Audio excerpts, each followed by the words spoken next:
See, the usual gang of misfits and dope addicts are here. Jenny in Bluffdale texted in and said, well, what's that for? Why? Bluffdale? In Bluffdale. Because they're often confused in Bluffdale. Yes. On this day, Bowie released in 1972 The Rise and Fall of Ziggy Stardust. Could be one of my favorite Bowie albums. It's one of those you can listen to from start to finish. Apparently, I don't know if you know this, Kerry, Bauhaus had a hit with that song. We used to play it all the time. I don't recall. I mean, probably if I heard it, I'd go, oh yeah, I remember that. But it sounds very similar. Very similar. Does it? Yeah. Yeah, they did. That was in 1982. Yeah, we used to play that all the time. It's been a long time. I don't, I have stuff in my mind, and I can't. There's too much 39 stuff years? in there. Yeah, there's too much stuff in my mind. There's that. Just too much stuff in there. So I have to move things out to make room for new stuff. Like How to Get Home. If I kept remembering all that stuff, I wouldn't be able to find my way home. They say in order to keep your mind sharp, you should drive home a different way every once in a while. I do that. I make sure I drive home backwards sometimes. I just reverse all Turn the around, way home. put your arm on the back. Yeah, just reverse all the way home. It's not far. The neighbors have been wanting me to talk to you about that. My grandfather always said, and he said, never go back the way you came. And he would always take a different route from when he'd go somewhere. He would take a different route back It's home. good for your brain, I guess. Yeah, he was, Take care of your brain. He How knew his old way was your around. grandpa when he passed away? Oh, he was probably he was probably 85 or. What did he pass from? He was 85. Being old. Yeah. He died of death. I mean, he had he got sepsis, and had like a perforated bowel, and that sort of thing, and pretty much then poison just keeps leaking into your body, and there's not a lot they can do about it. Yeah. So, This is Bauhaus? No. The rest is Ziggy Stardust.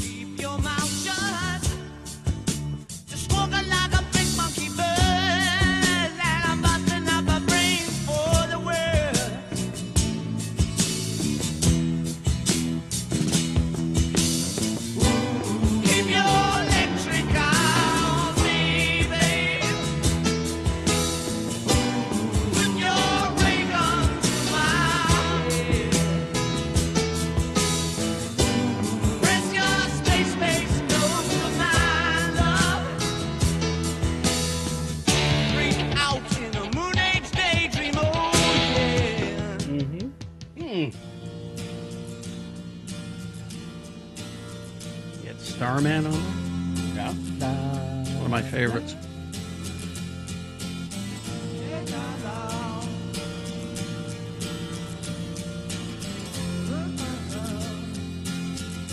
Speaking of that, I'm starting to doubt the moon landing. Why is that, Gina? I can help you. We haven't been able to replicate it. Well, we haven't tried. Well, China's trying. Well, that's China. Japan. It's Japan. Or Japan, someone's trying. Well, but here's the problem that everyone is forgetting. We sent people who could adjust and steer and whatever the situation was, they could handle it. Yeah. The automation is just going to do what the automation is told to do. If you have an astronaut in the capsule, you can have less tech than my iPhone and go to the moon. Yeah. So why don't they? Because we already did it. And we did it. There's nothing up there. They're going to do it again. Yeah. Well, no, but if Japan wants to put a base on the moon, you got to send people there eventually. If it's gonna. Well, sure. So why put a base on the moon? Well, as a stepping stone to other. How you get to Mars? You got to have a pit stop. You got to have a pit stop. You got to have a charging station. It's what, you got to like have a day? snacks. It's a day. They're going to put a Wawa up there, and then it's a long, long drive. You're trying to tell me that you got to have a bathroom stop. You got to get out and stretch your legs. Tourism is just going to be off the charts up there. That would be a reason to do it. Yeah, is tourism. Yeah, and I don't know. Are there minerals there that we There's can minerals. exploit? Oh, sure. Every rock sample that we brought back didn't necessarily have anything valuable in it. I Of course, we heard didn't dig very deep, but I heard Neil deGrasse Tyson talking about it. He's like, we keep talking about, we colonize Mars because, this planet's dying. And let's go ruin another planet. Well, he said, we could do it. The Mars, we have the technology, we have the ability, we have the knowledge to do that. He said, we could also use that knowledge to just fix things here. yes, Yeah. exactly. That would be the. We don't. That would be my. We don't my have to go suggestion. somewhere else. Yes. To do that. We're just like a parasite. We're just going to go infect the universe.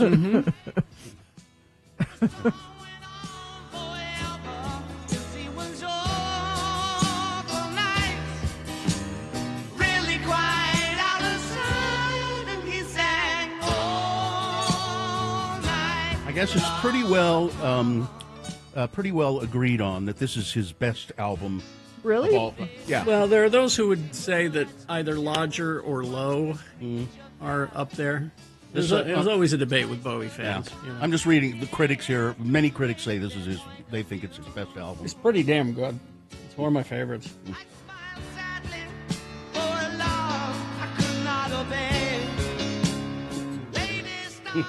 Yeah, and you're talking to Mr. Star Trek guy. Oh, I know, yeah. We I don't know. need to go to the moon. Also, in Space 1999 guy, you build a moon base up there, Yeah. something's going to happen, and the moon's going to go out of orbit. And then it's going to screw up Yeah, everything. Martin Landau didn't know nothing about the moon. Wasn't he in Space 1999? No, but his wife, Barbara Billingsley. Oh, Barbara Bain. Barbara Bain. Barbara Bain. Barbara Billingsley was the Martin Beaver's mom. Beaver's No, wife. Martin Landau was on that show. Was he on it? Yeah, he was. Both of them were. He was the commander, yeah. It was a boring show, as I recall. He was British. Yeah. No, it's just pretty boring. Space 1999. That was a while ago, wasn't it? Yeah. 1999. Had the coolest spaceships, though. The Eagles were really cool. Yeah, they did look good. Yeah. And Barbara Bain was pretty hot. Pretty hot, yeah. This has been Farting Around with Carrie, Bill, and Gina on X96, Radio from Hell. Okay, then, what we'll do here is take a break, and we'll come back with your check-ins. 877-602-9696. That's the number to call. Check in with the Radio from Hell show here on this last day of the week, for work week for us, Friday. We'd like to hear from you, 877-602-9696, or you can text us if you've a mind to do that, 33986.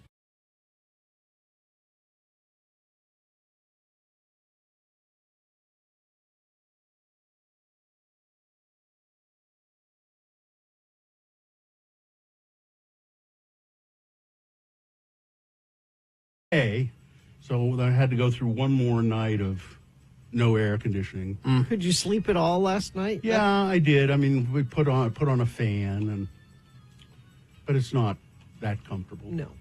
It just it's- moves around the hot air. Yeah, and it's noisy.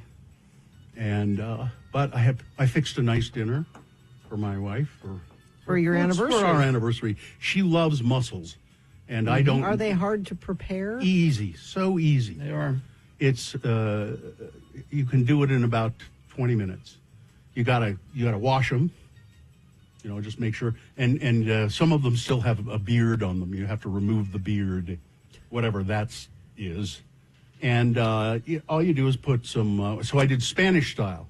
So I chopped up some chorizo, put some hot oil in a pan, and cooked the chorizo for a little bit. It was cured chorizo. Nice. Spanish chorizo. Cooked that for a little bit. Thrown in some onions and some garlic, and let that soften up. Then some white wine and some chicken broth, and a handful of tomatoes, chopped up tomatoes, and the mussels. And you if they put the don't lid open on. up, you don't eat them, right? Right. And you put the lid on, and in 3 or 4 minutes, the whole process, but from the time you put the mussels in till the time you get them out, it's like 4 minutes or 5 minutes. And they are all open, and I don't generally eat them. But I Really? Yeah, they've not been my favorite. I like clams, but mussels have been. But I thought, well, I'm going to try these, and I don't think I've ever had the Spanish style. Was really good with the chorizo there, and it was excellent. So Sounds like it would be good. have that and an artichoke and a glass of white wine and some bread to sop up the broth. But I bought 2 pounds of mussels, and between us, we could not eat 2 pounds of mussels. So my wife called up her sister. Hey, I got some mussels here. You want to? Take these mussels off our hands. Yeah, she came over and got the pot of cooked mussels and took them home and delighted in them. And how many years is your... 20. It's 20. You're 26. 24, 26. You're 26, because I was pregnant at your wedding. Yeah, 26. That's how I... 1997. That's how I mark time. 1997? Is that when you were pregnant? Yeah. At our wedding? Okay. July 1997. Who would have thought? Who'd have thunk it? Who would have thought that person would stay with me as long as she has? Are they trapped? Not usually. I mean, I do have some allowances for movement. Some allowances for movement. Not, you know. Some may call them restrictive, but she's got the wrong room of the basement. I just like to think of them as disciplined as opposed to exactly. restrictive. Yeah. We all need discipline. That's right.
Six. All right, 6:21. Let's get this over with. You can do it. You can do it. You can call us. 877-602-9696. Or you can text us, 33986. Gina. Does your company have a process requiring ultra-pure water? Trust the certified master water specialists at Water Specialties, Inc.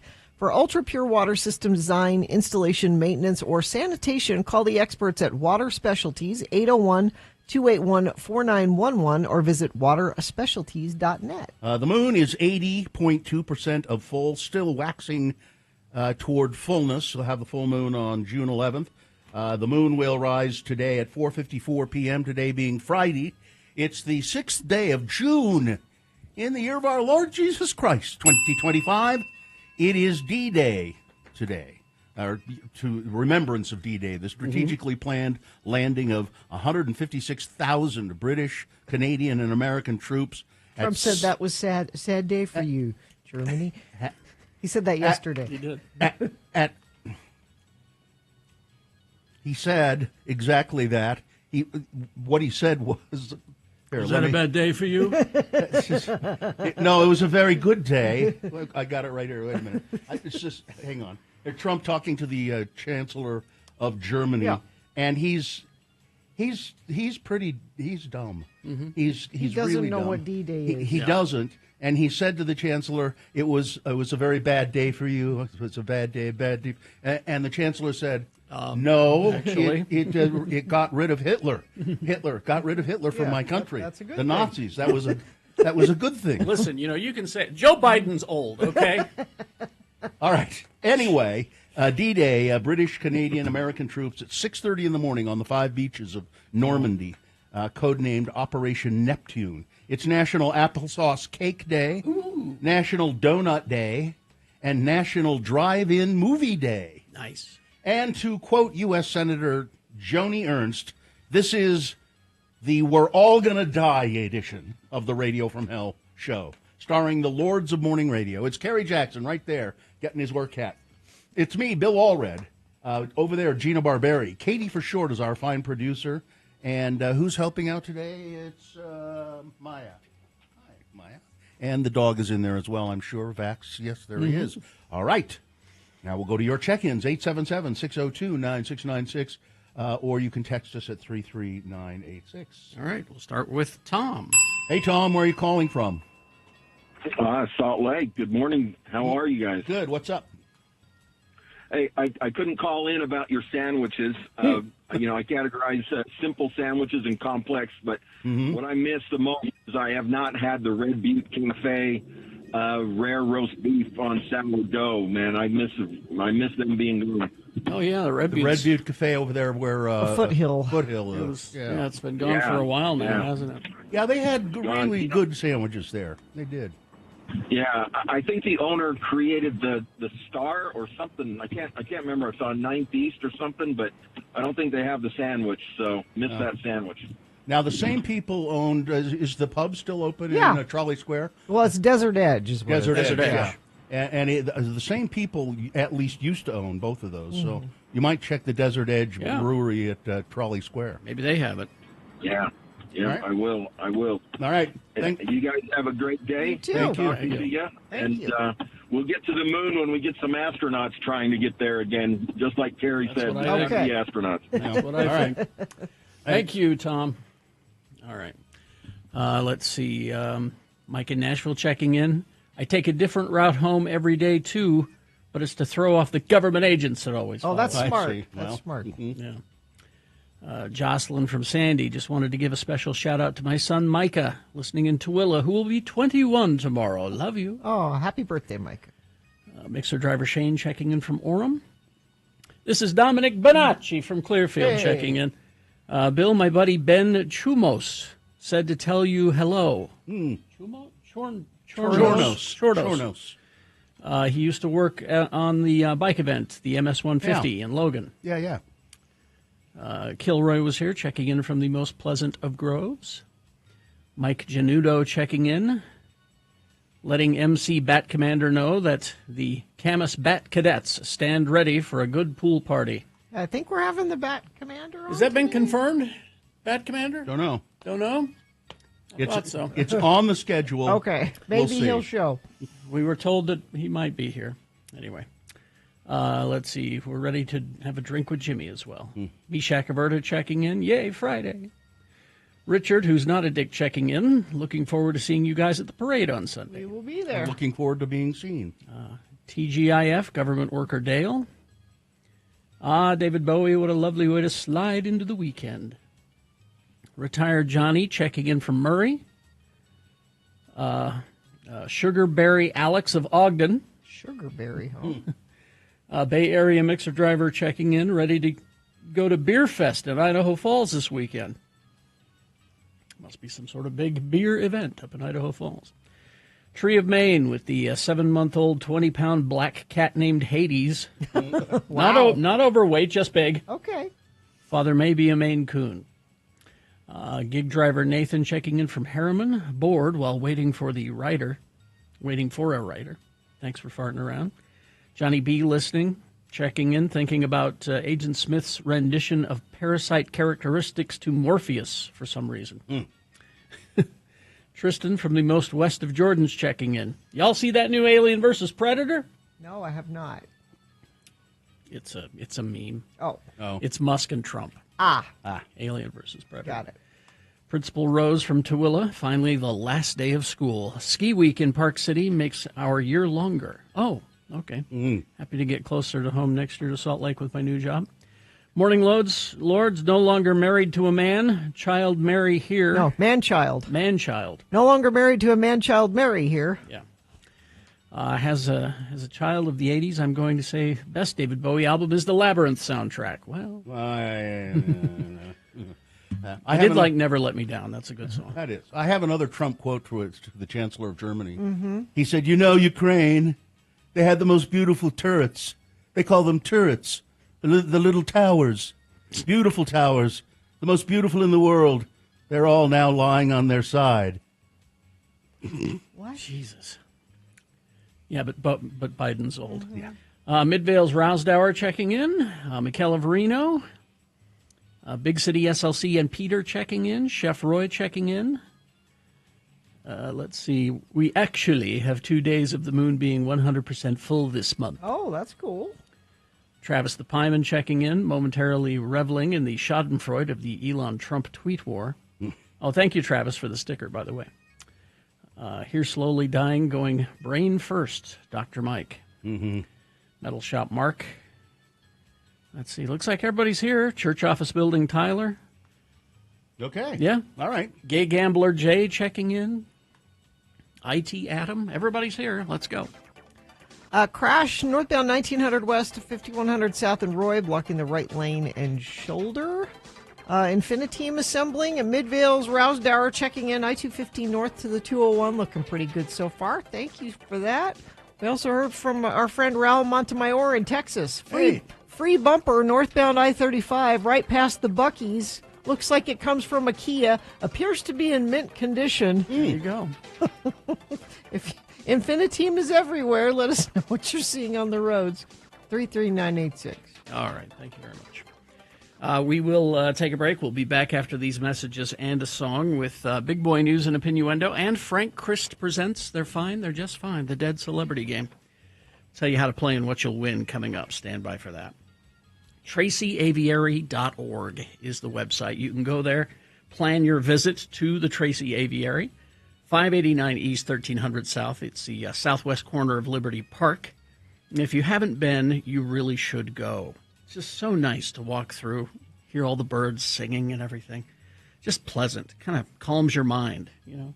Maybe you're having a tweet war with somebody and you want to just forget it for a while. Just walk through the Tracy Aviary, home to over 300 birds, representing more than 100 different species from around the world, including many that are endangered or extinct in the wild. $1 from every ticket sold goes to Tracy Aviary's Conservation Fund. They contribute about $120,000 a year to conservation work in Utah and worldwide. Interactive bird shows, keeper demonstrations, animal encounters, behind-the-scenes exhibit tours, over a dozen nature play opportunities. But I just like to walk around all 8 acres of the exhibits and the botanical gardens. It's pleasant. TracyAviary.org. Go there, get your, plan your day, get your tickets, all that.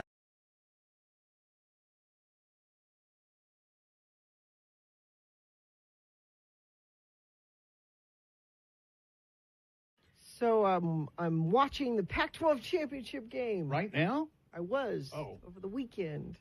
And it was awesome. It was so fun. Okay. But what you're doing as a Ute fan when you're watching, or whomever your team is, and wondering if they're going to go to a bowl game, you're watching the game and it looks like they're going to win, but you're not sure. And you're thinking, do I want to go to the bowl game? Especially the Rose Bowl, because it's the last time it's going to be held in this way. Okay. meaning that the winner of the Pac-12 championship automatically goes to the Rose Bowl. That's not going to happen anymore. All right. It's going to be part of a college football playoff thing that's too complicated. And the to go parade. into. And the parade. And the parade. Yeah. So watching the game and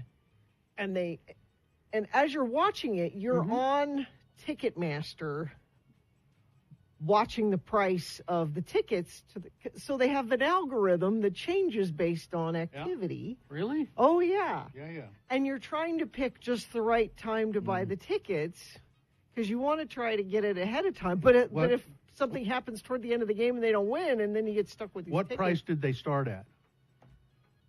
I don't know. I started looking at it when they were like $200. And then what did they get to?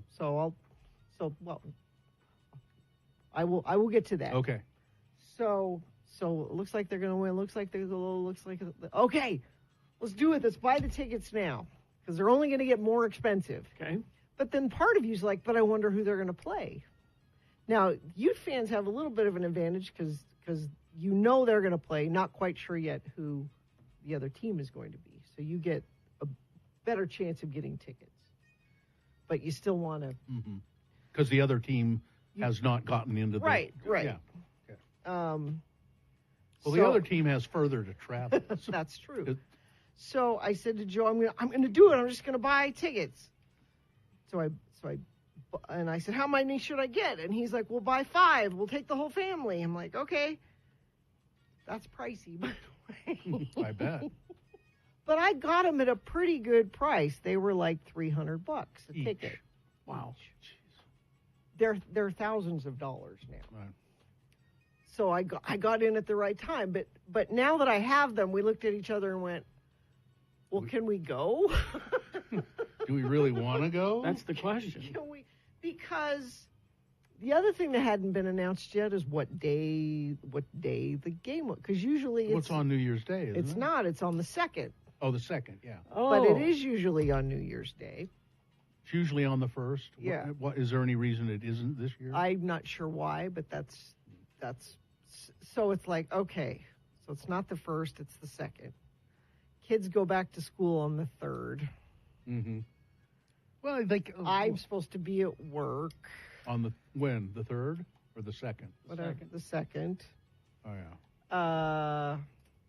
You could put the kids off a day, but you can't, but you better get your ass to work. And then the other thing is Festus is coming home for Christmas. Yeah.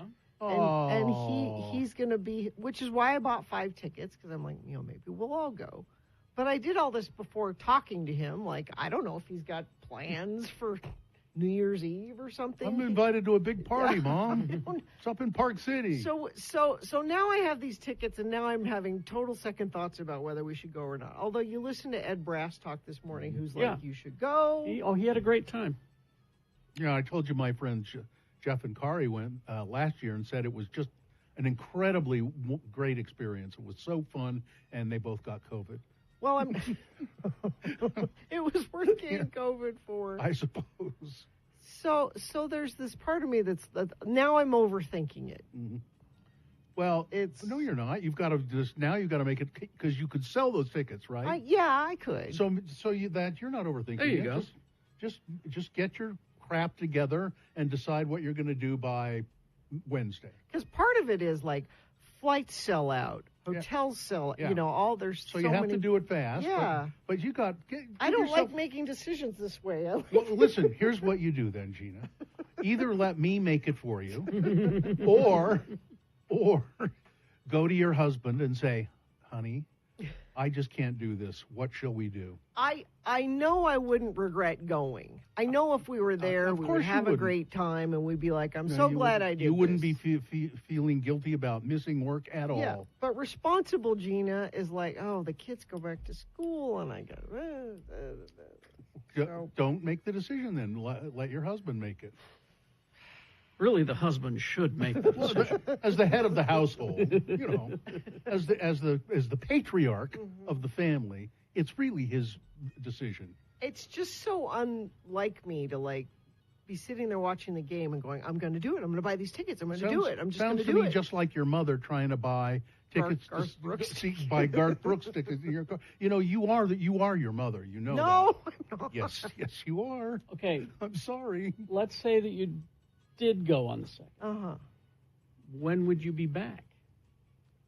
So the game is on the 2nd, so Yeah. I'm not coming back on the 2nd. I'd have to come back on the 3rd. See, so there's the problem. So then you wouldn't Even get if to we work were, on the 4th. Yeah, even if we were to, make it so that you took that day off. But when I bought the tickets, I thought, like Bill did, well, it'll be on New Year's Day. We don't work on New Year's Day. You could leave right after the game and get on a flight and then be to work on the 3rd. You could. Here, I'll make if you won't go to your husband, I'll make the decision for you. The men need to make these decisions. $300 a ticket. Sell them for $350 a piece. So make money. And and That's what I would do. And that's a low price. That's low compared to so somebody will snap them up. I'm not maybe worried about 400 selling them. maybe I'm worried 400 a about ticket. missing out on an experience. I'm worried about it coming and going. We should have just done that. Why did we do that? I don't know. This is a dumb thing to be The last worried about, Rose Bowl ever.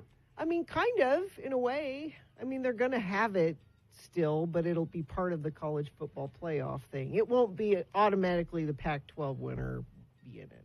Utes might never have another chance to be. Well, they're gonna be national contenders next year. It's the granddaddy. It's the most famous bowl game. It is. That's why I don't understand why people still don't embrace the NIT basketball tournament. Because it's the original tournament. Bill's all about the knit. Yeah. So People are saying that the reason that the game is on the 2nd is because January 1st has NFL football and the NCAA is not allowed to. That compete. makes sense. Yeah.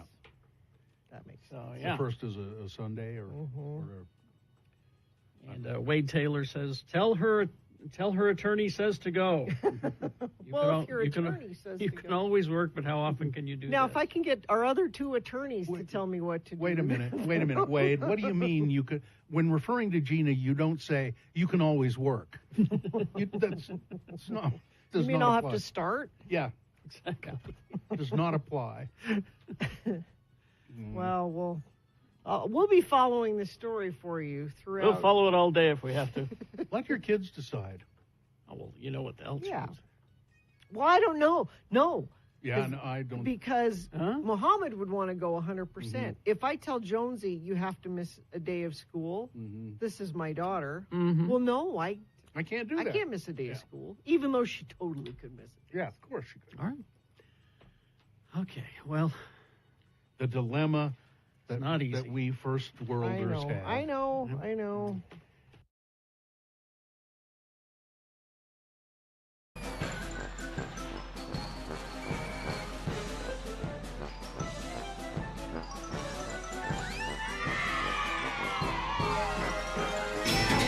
because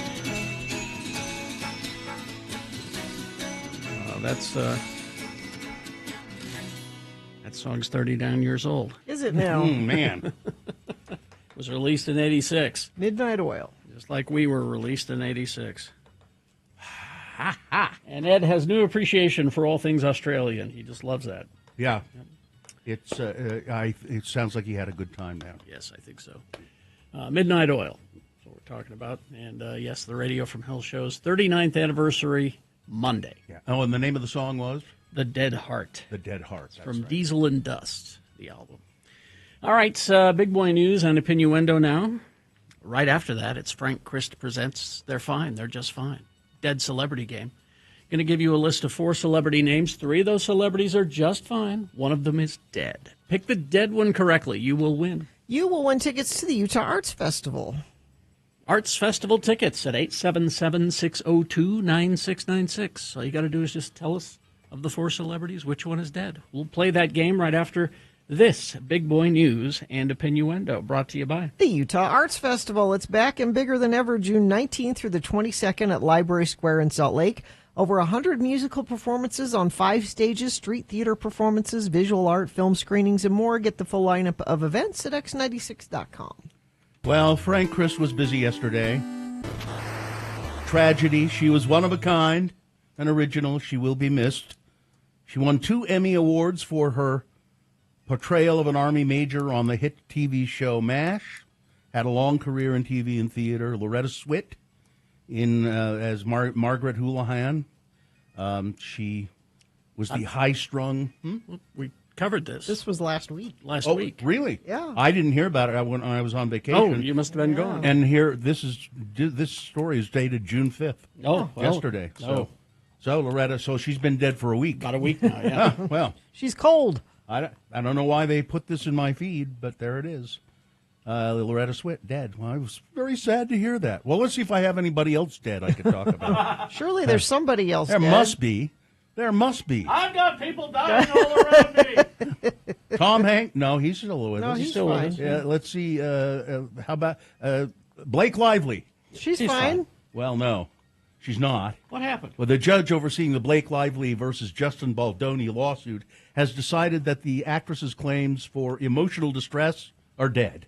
The ruling comes after a tense back and forth between the dueling sides, with Baldoni's lawyers filing a motion to compel her to turn over her medical records. Which is why she withdrew her claim. And She's Lively- like, I don't want you. So Fighting she that, yeah. so she claimed emotional distress, and they're like, all right, we want to see all your medical records to show how emotionally Yeah. distressed you are. And she's like, I'm not releasing. She's like, forget it, I'll drop. So the whole thing isn't dropped. It's just that. So the sexual harassment stuff is still going. This is just so she's like, I don't. It's none of your business. My medical records. Well, I'm not- it is their business if she claims emotional distress.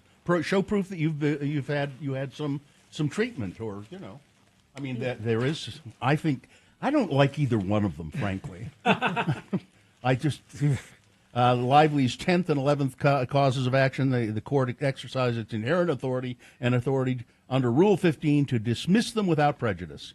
The judge shut down the possibility of Lively changing her mind and turning over her medical records. So she can't now. Even if she says, "Okay, I'll show you," I said, "Nope, it's too late."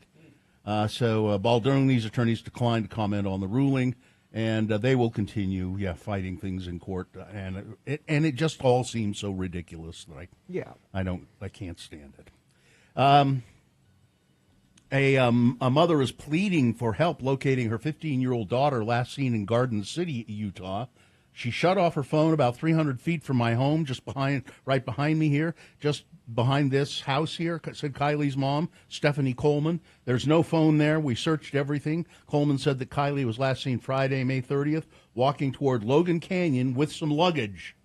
In an information release from the sheriff's office, the last time Kylie was seen was late on May 29. After that, there's nothing. No one has seen her. Her phone's not turned on. She's not on social media. Messages aren't being sent. Everybody's tried to call, and there's nothing. According to the Rich County Sheriff's Office, Kylie's 5'6", weighs 115 pounds, has chin-length brown hair, brown eyes, black braces, and tattoos. Her mother's pleading for her daughter to return. She says Kylie has run away before, but returned a short time later. Now she just seems to be missing. There is a fear that somebody has paid her some money to come and join them somewhere. But they don't have any real details. And if you know anything about it, contact the Rich County Sheriff's Office. State officials have issued a boil order for more than 1,000 residents of Draper after the water supply was contaminated, possibly. Really? The possibly tainted water is not from the city itself, but from a private company. Draper City announced Thursday afternoon that approximately 1,300 WaterPro customers might be affected. This cross-section had been located and completely disconnected. The WaterPro crews are in the process of flushing the lines in the area, as well as taking numerous water quality samples to ensure the safety of the drinking water. I don't know why people have a private water source. Some people in Draper have a private well. Maybe it's a well. It's a well, probably. Let's see. Before he was nominated to be, we talked about this guy a little bit yesterday. Before he was nominated to be Utah's first records officer, Lonnie Pearson often found himself arguing to keep documents out of public view. Pearson, who has been a lawyer in the Utah Attorney General's office, referred to requests to see the calendar of then Attorney General Sean Reyes as a fishing expedition. A judge said Pearson and his employer did not sufficiently search for the records, and there was an audit saying that Reyes himself was not being transparent. Lonnie Pearson has proven through his service at the Utah Attorney General's office to be somebody who doesn't promote the spirit of the Government Records Act, but who makes every effort to thwart it, said Paul Amon, a former prosecutor in the AG's office. GRAMA is Utah's public records law, the Government Records Access and Management Act. Spencer Cox has nominated Mr. Pearson to be the chief steward of that act. Seems kind of odd, doesn't it? Well, he's good at keeping things from the public. Let's make him in charge. If confirmed by the Utah Senate, a hearing is scheduled for Monday. Pearson would be tasked with hearing appeals when state and local agencies deny record requests. And he'll have sole discretion over it rather than they had a panel of civilians. And this should make you nervous. Yeah. Yes. It's going to be harder to access government records. Let's see. Here's a crime story for you, Gina. The bodies, there's 3 bodies were just recently recovered from a lake in Texas, and there are rumors of a serial killer. In Texas? 38 bodies have been pulled from the lake in 3 years. Whoa. A body believed to be of a teenage boy missing Sunday was discovered by a paddleboarder in Lady Bird Lake in Austin. The discovery has renewed fears that a mass murderer dubbed the Rainy Street Ripper. How have I not heard of this? Well, get on this. On the loose in the city with close to 1 million residents. Police insist that police say there's no killer roaming the streets and have said only one of the cases was a homicide. That's what they say. The video play, let's see, about half a dozen of the bodies dragged from Lady Bird Lake have causes of death which remain unknown, however. The lake is close to Rainy Street, hence the rumored serial killer's name, the Rainy Street I'll look into Ripper. this. I haven't heard anything about it. 30th male corpse discovered in the lake since 2022. That's a lot of corpses in the lake. Of all 38 deaths associated with Lady Bird Lake, 60% were aged between 39 and 49. 2 of them were teenagers. Now, they say drowning was the top cause of death, with suicide, drug overdose, and natural causes being other reasons. I was just happened to be standing next to Lady Bird Lake. And I had a heart attack? And I died and fell into the lake. Yeah. Let's see. Donald Trump's golf course, his club at Bedminster, was hit with 18 health violations. Yep. And the lowest grade in the county after an inspection last month. Because everything about him is gross. An online report from May 6th health inspection visit reveals that the club, one of the 3 clubs the Republican president owns in the state, received 32 out of 100 from the Somerset County Department of Health, a score of 32 out of 100. Half of the club's violations were warned to be critical, with the possibility of resulting in unacceptable health risks. Unacceptable. Inspectors noted in a report that the person in charge of the club's food and beverage service fails to demonstrate any knowledge of food safety. Well, they're less expensive. Adding to that, the inspector added that the sheer number of violations that the club was issued was a violation in and of itself. In another note, the inspector added that the household microwave was spotted. A household microwave was spotted in the main kitchen. That must be removed. Only commercial-grade equipment should be allowed in retail food establishments, the inspector wrote. When it came to hand washing, the club was cited on 4 points, including sinks without soap or paper towels, one missing a required hand-washing sign, and another sink being used to store a sanitizer bucket. It really is a trashy place, isn't it? Sounds like it. I mean, every picture I've ever seen of it, they try to dress it up and make it look fancier than it is. No, it's gross. Yeah. Let's see. The ACLU is urging the Second District Court or Circuit Court to rethink no-warrant cell phone searches at U.S. Border Patrol places. Apparently, the border search exception allows federal officers to search people and items entering the United States without reasonable suspicion or probable cause. If they don't like the way you look. Give me your phone. That doesn't sound right. Give me your phone. I need to look at your phone. The ACLU says digital device searches don't count because they can reveal the mine run of somebody's life. It's like searching somebody's home, said ACLU lawyer Aisha Bandari. It's like searching the entire contents of somebody's mind. The ACLU is an amicus in the criminal case against Ezil Camalados, a convicted opioid distributor who was found guilty of operating a pill mill out of Queens. The case against Camalados was largely predicated on his cell phone and laptop being searched at JFK Airport in 2019, searched without a warrant.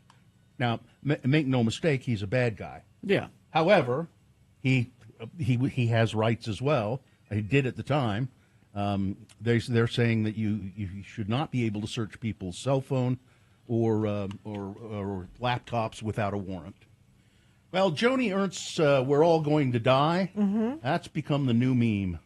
There are T-shirts now. Yep. Lovely T-shirts. It says, "We're all going to die." And she's Joni owning Ernst. it. She's not backed away from this at all. She's learned from Trump. You don't. No, yeah. You never say you're wrong. I mean, what do you say? Yeah, what do you? Is she supposed to say? I really shouldn't have said that. I'm really sorry. Yeah. No, you don't do that. No, not if you're a Trumpkin. Yeah, you can get one of these shirts for $24.95. That's still too much. I think it is too. All right. Sports weather traffic. Well, the Indiana Pacers are starting to make this a habit. The team, once again, pulled off an improbable fourth-quarter comeback in the postseason to steal a game from its opponent. This time it came on the road against Oklahoma City in Game 1 of the NBA Finals yesterday. They should not have won this game. They had 25 turnovers and still won. It was crazy. Odds of them winning the whole thing are very slim, but a fun game. 111-110 over Oklahoma City. Let's see, they play next on Sunday. In the NHL today, you've got the Panthers and the Oilers at 6:00. The Bees. Let's see, they are. My schedule did not come up. I know they're playing Round Rock again today, I believe. In town? Or yes, they're in town this weekekend. well, they're not really in town. They're at daybreak. Yeah, They're at daybreak. They're out in the Windy City. It's at 7:05. Okay. And it's the post game kids run. They get to run around the bases. That's fun. All right. Weather for Pride. It's going to be hot. 81 today. There is about a 20% chance of thunderstorms this afternoon. Not much, but could just be a little cloudy. 87 tomorrow. 90 on Sunday. 92 on Monday. So wear a hat. Bring your parasol to all of the Pride events. Traffic, friend of the program says multiple car accident, I-15 southbound Riverdale, semi pulling double rolled over on its side. Left-hand lane, one car stalled right-hand lane, 6 cars involved in that. That's what Infiniteam is saying. Bad. So be aware of that one. We've also got a crash the on-ramp northbound Mountain View corridor, eastbound 201 freeway, blocking the right lane, traffic backing toward 27th South Mountain View. Help Jerry Seiner Cadillac celebrate their new location with an incredible buying experience for your dream car. Come in today and experience the Seiner difference. Frank, good morning. Good morning, everyone. Frank, I don't know why I didn't hear about Loretta's sweat. Well, there's news blackouts in Chicago. Well, I guess I was just focusing on things other than the news. What must That's have been a good sad. idea. That's a good idea. Must have been a sad moment for you, though. Very sad. I'm still getting hate mail. Oh, well, It's not Frank, you. You didn't choose it. Well, you tell them. Frank does not I'll kill send these all my celebrities. hate mail to you two, and you can answer them for Frank me. does not kill these celebrities. Frank Collects them. He loves the celebrities. He just goes to collect their essence. Frank joins us every morning to play this gruesome game we call Frank Chris Presents. They're fine. They're just fine. He's given me a list of 4 actors, and, well, I guess on the bright side, 3 of the actors on this They're list. just fine. But one of them Frank has taken, and it is the contestant's job to figure out which one is the dead celebrity. And who do we have to play? It looks like Nicole is here. Nicole, how are you this morning? I'm fine. I'm just fine. Good. Nicole, if you identify the dead celebrity, the one that Frank, the Grim Reaper of celebrity souls, has taken, you will win a prize, and that is what? Tickets to the Utah Arts Festival. All right, are you ready to play? Of course. Because this is National Drive-In Movie Day, Frank gave me a list of actors in movies that feature drive-in movie theaters. in them. All right? Here we go. Number 1, Morgan Fairchild. She began her career on the CBS daytime soap opera Search for Tomorrow, then Dallas, Flamingo Road, and Falcon Crest. She played herself in the comedy films Naked Gun 33 and a Third, The Final Insult, and Walk Hard, the Dewey Cox Story. She was in Pee-wee's Big Adventure. At the end of the movie, Pee-wee watches a movie about his life at a drive-in movie theater. Number 1, Morgan Fairchild. Number 2 is Catherine Ross. Her first big role was in The Graduate with Dustin Hoffman. Then Butch Cassidy and the Sundance Kid, Tell Them Willie Boy Is Here, and The Stepford Wives. She was in Donnie Darko, which features an eerie scene at a drive-in double feature. Number 2, Catherine Ross. Number 3 is Jeff Conaway. He played struggling actor Bobby Wheeler in Taxi, Prince Eric Greystone in Wizards and Warriors, and security officer Zach Allen on Babylon 5. He made guest appearances on TV shows like Barnaby Jones, George and Leo, and Murder, She Wrote. He was Kaniki in Grease, which had a very famous drive-in movie scene. Number 3, Jeff Conaway. And finally, number 4, Kathy Moriarty. She made her acting debut opposite Robert De Niro in Raging Bull. She continued in dozens of movies, among them Neighbors, Kindergarten Cop, Copland, But I'm a Cheerleader, and Analyze That. She was in Matinee with a schlock horror filmmaker's promotional tour and a drive-in movie theater as a key location. Number 4, Kathy Moriarty. All right, Nicole, which one of those actors is dead? Is it number 1?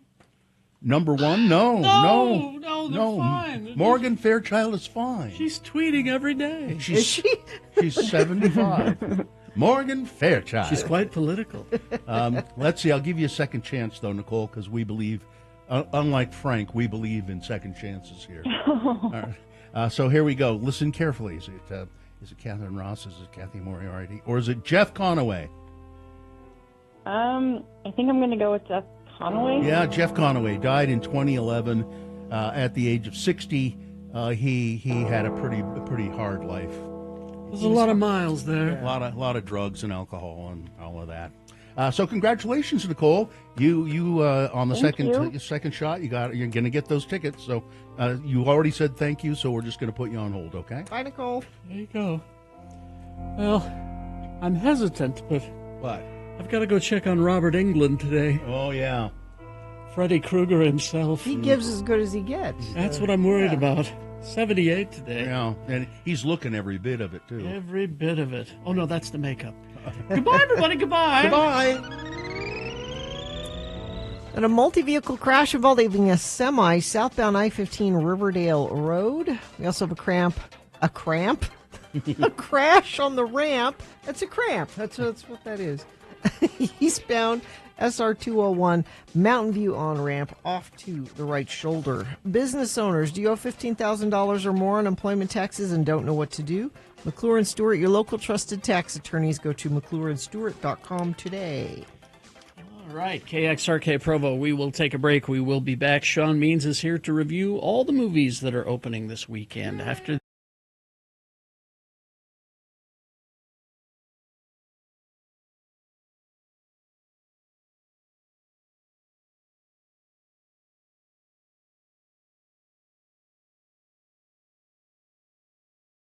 should say, but I've been thinking about we should start up Radio from Hell University again.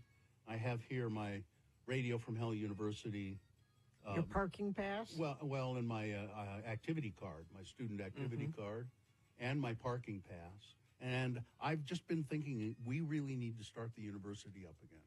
With all this DEI stuff, Bill, I don't know how we do it. No, that's exactly the point. Oh, we would be the DEI university? You bet. We would be the woke university. And we're a private university, so the legislature can't touch us. I mean, they can't dictate to us if we want to do DEI. Radio from Hell University, a place of learning where all the faculty members are guaranteed to be woke. DEI is promised to always be a part of the curriculum. The president of Radio from Hell University, whoever that may be, well, maybe it should be, I think it should be the esteemed Morris M. Morris, Ph.D. Who's Morris M.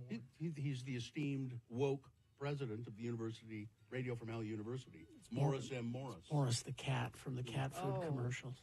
So I don't know. Did you a couple of weeks ago? Tracy, our graphics guy, did a Lunging Weasels T-shirt, which was incredible. So we can have Lunging Weasels T-shirts, and we would be immune from the legislature messing with us. I think it's time to bring it back again. Start issuing ID cards and parking passes. When we did it before, we got in big trouble for this parking pass. Because it was made to look like the U parking It pass. looks exactly like the University of Utah parking pass at the time. And it was the same size and everything. What does it say? Radio from Hell University, Utah, parking A, general parking A, expires when hell freezes over, and the number on it was BS2XS. Oh, jeez. I don't now. They were upset because it looked too close to the real one. And people were putting them on their cars and trying to park with them. But the problem is that the parking enforcement, first of all, the ones that they issued with the university were for the inside of the window. This is for the outside. So there's your first clue. I don't remember about that. Yeah. Also, the number code on it, BS2XS. Yeah. You would think that the parking enforcement people would be smart enough. You would. Because that's what they're training to do, learning how to be cops, right? Isn't that what they're doing? Yeah. Okay, there's 2 clues for you that it might be fake. But no, they had to complain. And also on the back of this parking pass, there's an ad for you can get a special hamburger at Swifty's drive-through burger. Oh, Swifty's. A free quarter-pound cheeseburger. Not there anymore. From Swifty's. And we need to work. We would need to work on the ID card. It's a good idea, but this is shabby. That one's shabby, yeah. Yeah, it's Radio from Hell University. Well, Our slogan is Semper Inferni. But the always problem is always burning. The problem is everything's an app now. That's true. Well, we would have an app too. Yeah. Yeah, that's going to happen. Have an app, and I'm sure we could do it. Sure. It says this card is not valid off campus. Then on the back there are ads for DV8, Pegasus Records, Gorilla Bicycles. None of this is around anymore. Gorillas kicking their butts. Crandall Audio. Wow. Let's see what else is a classic skating. Reptile Records. I don't remember Reptile. I do. Yeah. Movie Buffs. Movie Buffs. I can't read. That's fun just for that. But I'm proposing that we will print up some cards. People are already immediately applying for positions. Steph wants to be a member of the faculty, probably in the law division. Sure, would be my guess. Travis the Pyman wants a position. Yeah, I mean we'll need to hire faculty, and by the way, the standards for students to get in are extremely low. Yes. Do we have any? Well, are we just open enrollment? We should just be open enrollment. Thing, I think we need to ask one question. We need to ask, what's your name? That's the question. That is difficult for some people. If you get at least 50% on that, we'll let you in. At least 50.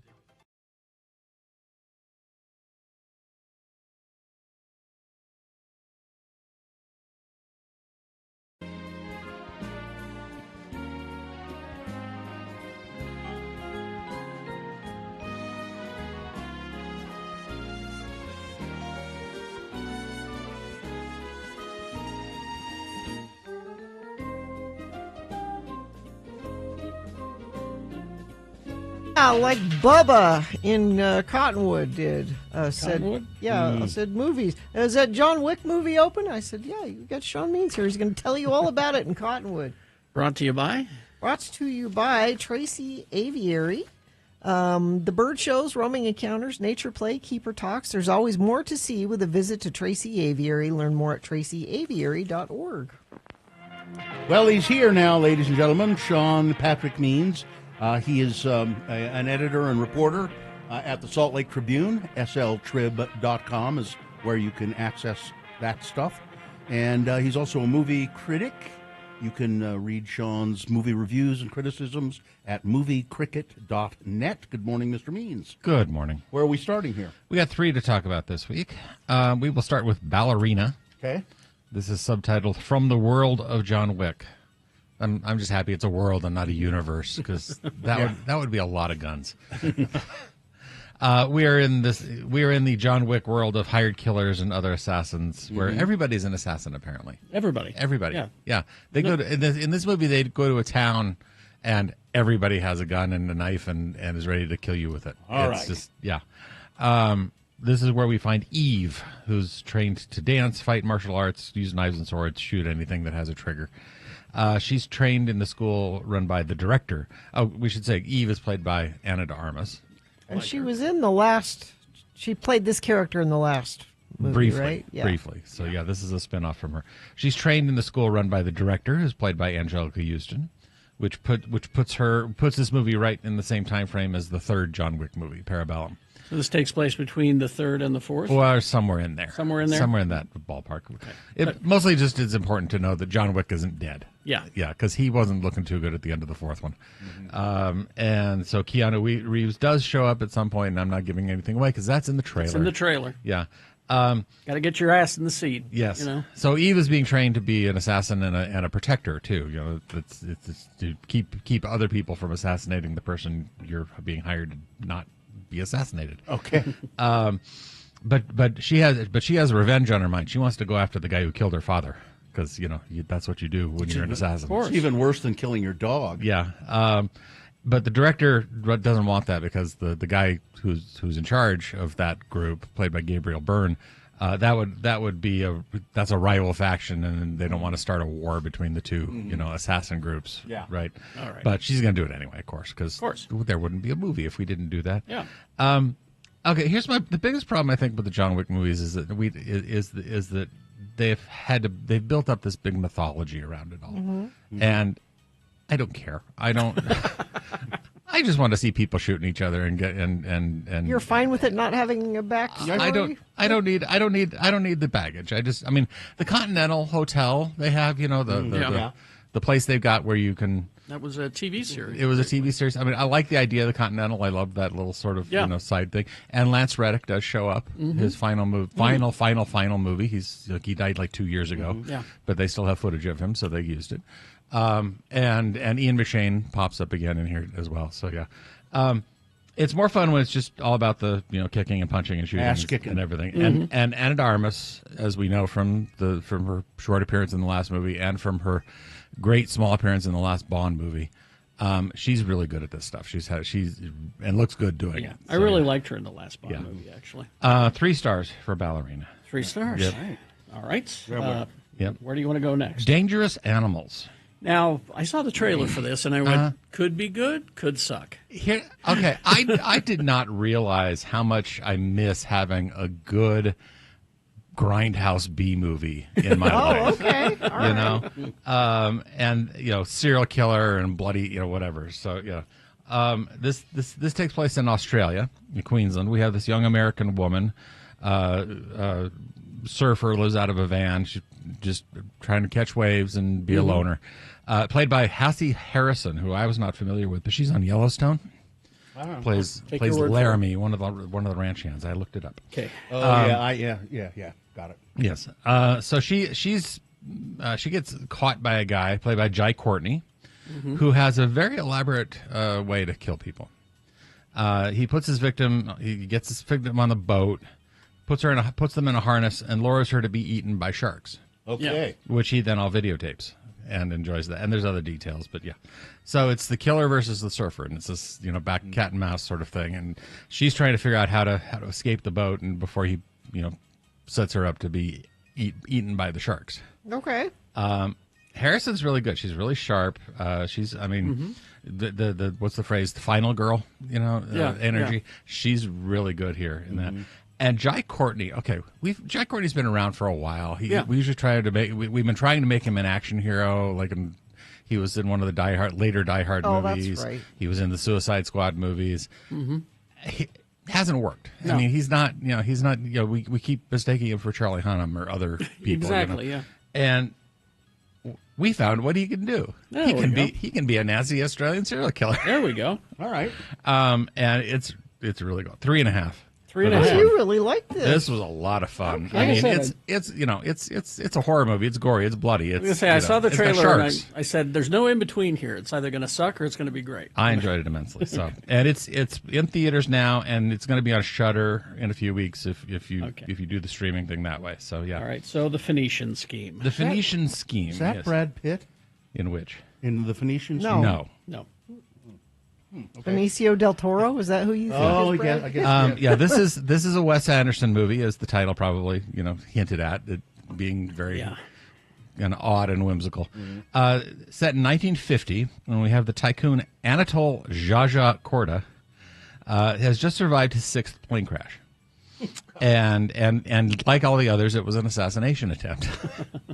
And he's starting to think maybe he needs to look for an heir, and he skips over his 9 sons and goes straight to his daughter, who is a novice studying to be a nun, and gives her instructions on how to carry out his boldest business scheme ever. Now, the daughter is played by Mia Thruppleton, who is very deadpan, great, perfectly fits in this Wes Anderson set. Great deadpan humor. Mia Thruppleton is Kate Winslet's daughter. Oh. And she's really good. All right. She's a good discovery here. The scheme involves going to all of Korda's partners and investors to renegotiate a deal that's worth billions. He can't trust anybody except his daughter because she's a nun. So yeah. And so Wes Anderson's specialty here is these very carefully calibrated whimsies, very funny, very deadpan. And you think about movies like Grand Budapest Hotel, Rushmore, The Royal Tenenbaums. This one has a nice streak of sort of melancholy going through it because Korda is figuring out that maybe he has used up his 9 lives and he needs to sort of, be careful about what it is. Okay. Massive cast, as always. He always gets a lot of people. Tom Hanks, Scarlett Johansson, Michael Cera. And I, my wife read me a quote, or somebody read me a quote about Michael Cera. Benedict Cumberbatch said that Wes Anderson discovering Michael Cera is like God discovering water. Just because they're both weird. How was Michael Cera not in all the Wes Anderson movies before now? Basically, Bryan Cranston, Riz Ahmed, Jeffrey Wright, Benedict Cumberbatch, Bill Murray as God. Of course, Bill Murray's in all of them, which is typecasting. But yeah. This is very funny. It's a very particular wavelength. If you're into Wes Anderson movies, you're gonna dig it. 3.5. 3.5 for the Phoenician Scheme. I think I need to watch it again because I loved it, but I don't know if I got it. It's he's just so like a Wes Anderson movie. He's so specific with his scenery and settings and the colors and everything. It's just I'm watching the trailer here. Yeah, and the precision of it, and the thing his favorite thing are these very symmetrical camera setups. Everything is like smack straight in the middle of the screen in the frame, and it's just it is so cool. And if you need a starter, Wes Anderson, Fantastic Mr. Fox. Sure, and that's playing at Broadway this weekend. Oh, cool! I didn't even realize. Oh, you did? I thought you were teasing it on purpose. No. Yeah, it's at the Broadway this weekend. Cool. Yeah. Go see that. All right. Well, thank you, Sean Beans. Thank you. Oh, what do we have next week? How to Train Your Dragon. The live version, and then also the Materialists, which is a rom-com with Dakota Johnson, Pedro Pascal, and Chris Evans. Ah, well, that's right. It's a matchmaker thing. All right, thank you. Thank you, Sean Means, sltrib.com, moviecricket.net. Infiniteam reporting southbound I-15 at Roy semi-crash backed all the way to Ogden exits. It's a major issue up there. Semi and multiple cars involved in that one. Crash on the ramp from northbound Mountain View corridor to go eastbound 201 freeway. It's blocking the right lane there. And yeah, whatever you're seeing, please text us and let us know. We appreciate when you do. 33986. Check in with Corey O'Brien, broadcasting live at Fork Fest at Art Dye Park in American Fork tomorrow from 2 to 4. Stop by for your chance to snag a pair of tickets to Lagoon. All right, here are the boner candidates you'll be voting for in just a matter of minutes. Boner candidate number 1. Uh-oh, Shaggy's in trouble. Boner candidate number 2. That'll learn them damn kids. And boner candidate number 3. Prove that you matter. Oh, and remember, we're all going to die. That's right. All right, we got Boner of the Day after some messages and a song. Stand by. Come join.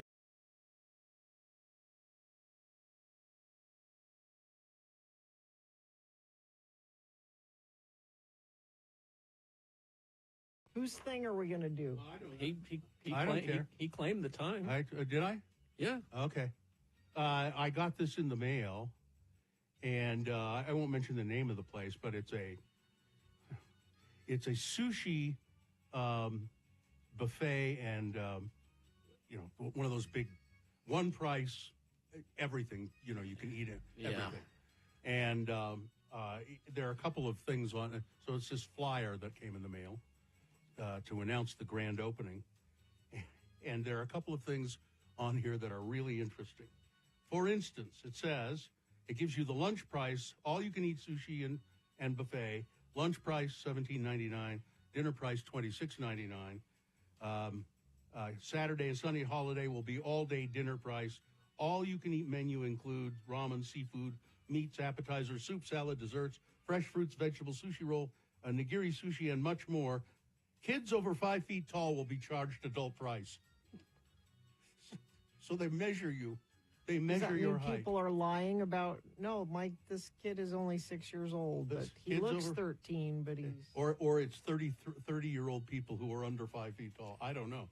But so kids over 5 feet tall. But then there's another thing on here that it took me a while to figure out exactly. And Carrie, maybe you could read these two coupons here. Read those two coupons. All right. Let's see what we got here.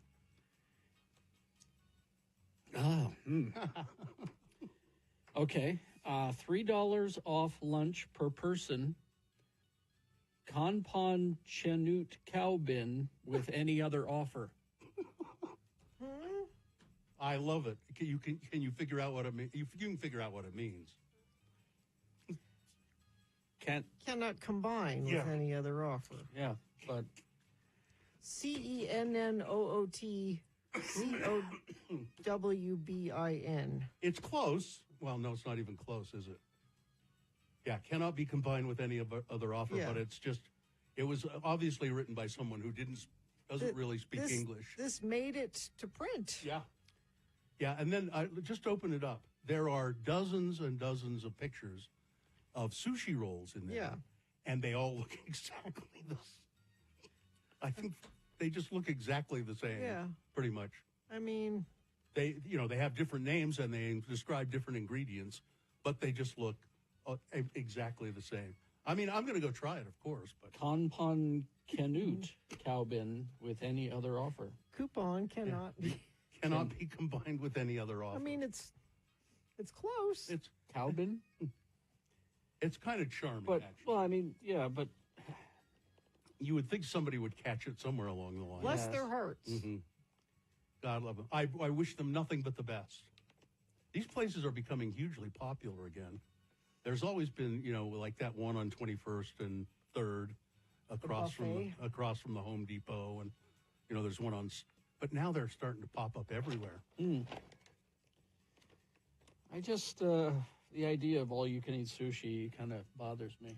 It sounds like to me like you have a lot of fish and they're trying to get rid of it, and it's before it goes bad. So it's all you can eat, and it does kind of sit out there for a while. Yeah. It's on. They put it on ice.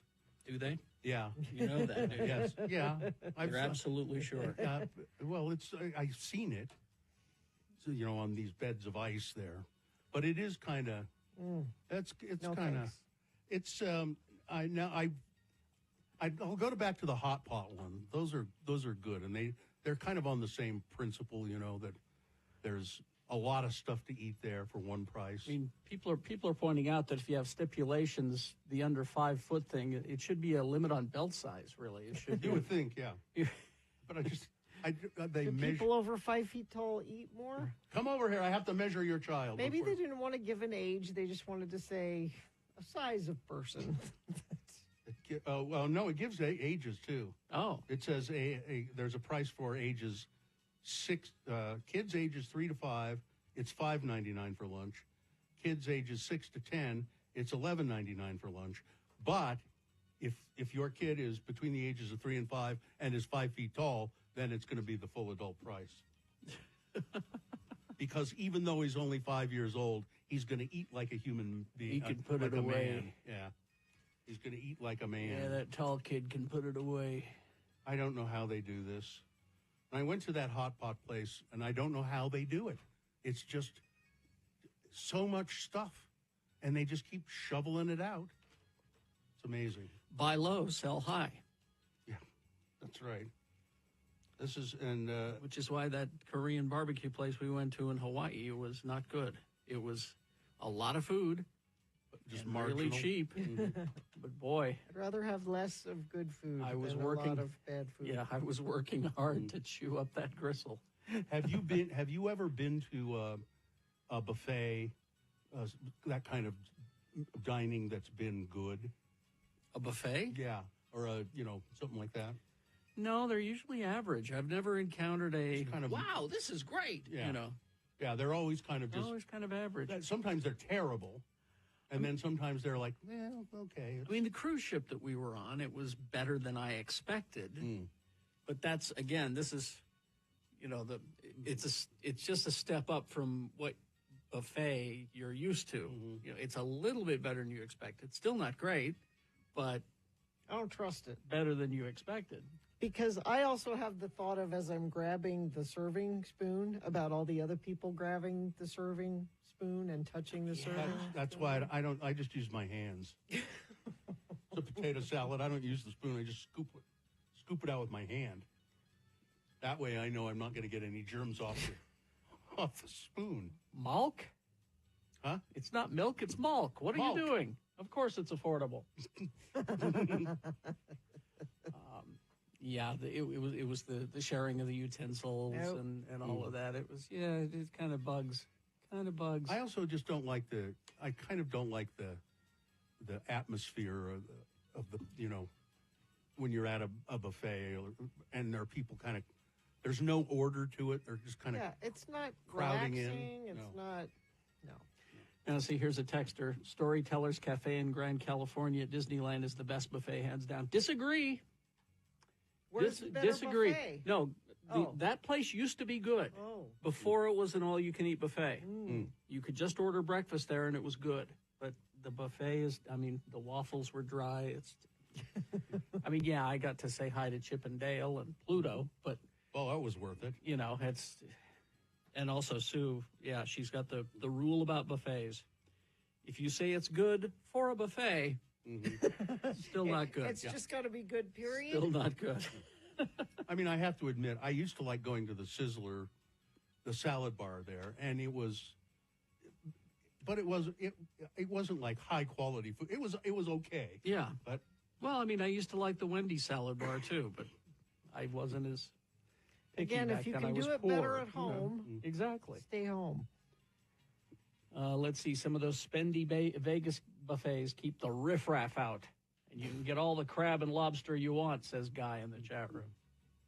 But then don't you feel obligated to eat more than you really want because it's all you can eat? Well, it's you got to get your money's worth. But that's not good either. No, that's the my brother-in-law's rule. Bread's for suckers. That's where that comes from. Let's see. This is why I don't like potluck. I once found out that somebody soaked their corn in their bathtub. Oh yeah, I have my. But again, I have my own rules about Gina, those I've been in commercial kitchens and bakeries, and I'm telling you, they are not spotless. I'm telling you, if there is a man that comes by to check every once in a while to make sure you're clean, that is never happening in your private home. There's a man that comes by and says, you have just under the amount of rodent hairs allowable. But no man is come. I'm not saying it's perfect. I'm saying if I'm choosing, I'm picking a place where a man comes by occasionally and checks to make sure things are clean. It's kind of sexist of you. A man or woman comes by. Good.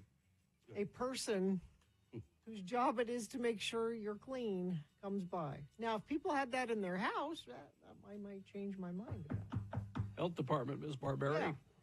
I would have absolutely no. Because That song's from 1986. A lot of good songs in 1986. Yeah, and a lot of good radio starting around then.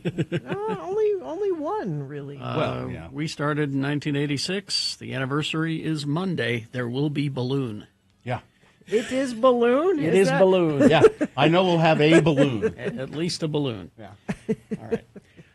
Let's see. It's boner time. Yeah, boner of the day. 3 news stories. These are examples of bad, stupid, or funny human behavior. You will decide with your vote of these 3 candidates which one is the worst, which one deserves to be boner of the day for today, June 6, 2025. We'll give you 2 candidates now, a third after the news. And once you've heard all 3, you'll vote. One of you lucky random boner voters will receive. Can't buy it, gotta win it. Radio from Hell boner t-shirt. Here's boner candidate number 1. Uh-oh, Shaggy's in trouble. A Virginia radio DJ, Brandon Shaggy Stokes, was arrested after he allegedly drove his car into a crime scene while drunk following a police-involved shooting.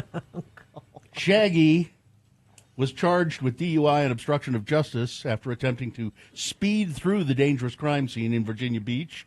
This was at 9:30 in the morning.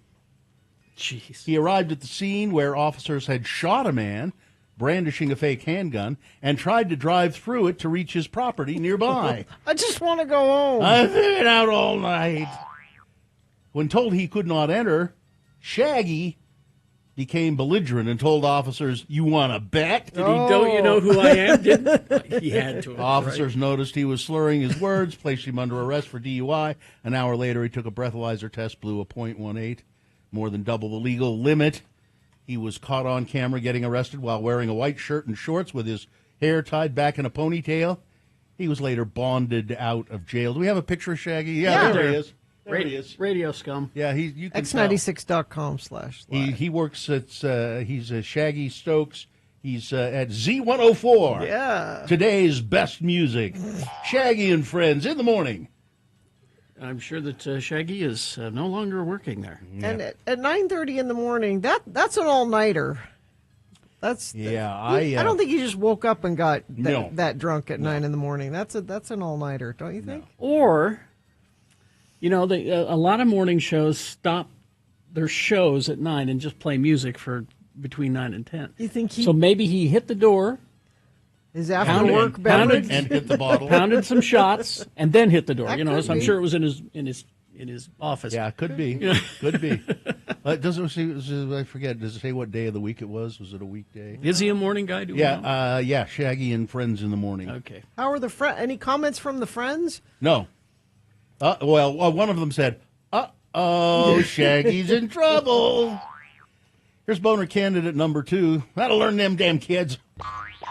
A Central Florida woman is accused of spraying young children with bear mace after she became angry with them for playing next door. Oh, my baby don't want to come outside and play anymore. They're scared now, said Mother April Morant. An arrest report said that 81-year-old Ada Anderson. She just looks like a horribly sour woman. Oh, look at her, yeah. Ada Anderson of Ocala, Florida, sprayed the bear mace on the children as they were blowing bubbles in their front yard. Well, these cute little kids. April Morant lives next door to Anderson and says she couldn't believe what was happening to her young daughters, ages 3 and 5, or 6, rather. I look in my peripheral view, and she's at the gate, and I thought she had a gun or something, and then a big old cloud came, and I rushed out, grabbed the kids, get in the house, called the police on her. Oh. Bear mace is a spray or chemical that repels bears when out in the wilderness and can be toxic if ingested by humans. The arrest report also stated that Anderson was yelling profanities and racist slurs at the children as well. Put her in prison. My 3-year-old don't know anything about anything racial. And then she's saying this stuff. Oh, boner candidate number 2. That'll learn them damn kids. Coming up in a moment, boner candidate number 3. Prove that you matter. Oh, and remember, we're all going to die. All right, boner candidate number 3 coming up after this. Big Boy News and Opinioendo brought to you by. Waterproof your home with Baseco because water can make its way through your foundation in many different ways. Baseco specializes in a variety of permanent foundation waterproofing solutions tailored to your unique issue. From sump pumps all the way to major repairs, crack settling foundations, each solution backed by guarantee. Schedule a free assessment today at baseco.net. David Archuleta will return home to Utah to perform at the LGBTQ plus Pride Festival, the Utah Pride Festival. It'll be Archuleta's first performance at that event. It's a very big deal for me, he said. It's where I grew up. It's where all my family still lives. Headlining Utah Pride seems to be the next step in Archuleta's years-long journey of self-discovery and acceptance. Last year, he started telling his own story through his music, particularly with his single Hell Together. The ballad chronicles how his mother, a then devout member of the Church of Jesus Christ of Latter-day Saints, handled his coming out. It's a very different side of me, he said, that I'm getting to know and I'm showing and sharing with people.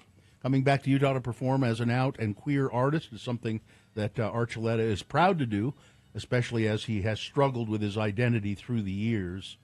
And his family has come to accept what that's who he what is. that song's about. His Yeah. mom, like you were saying, and it's very sweet, actually.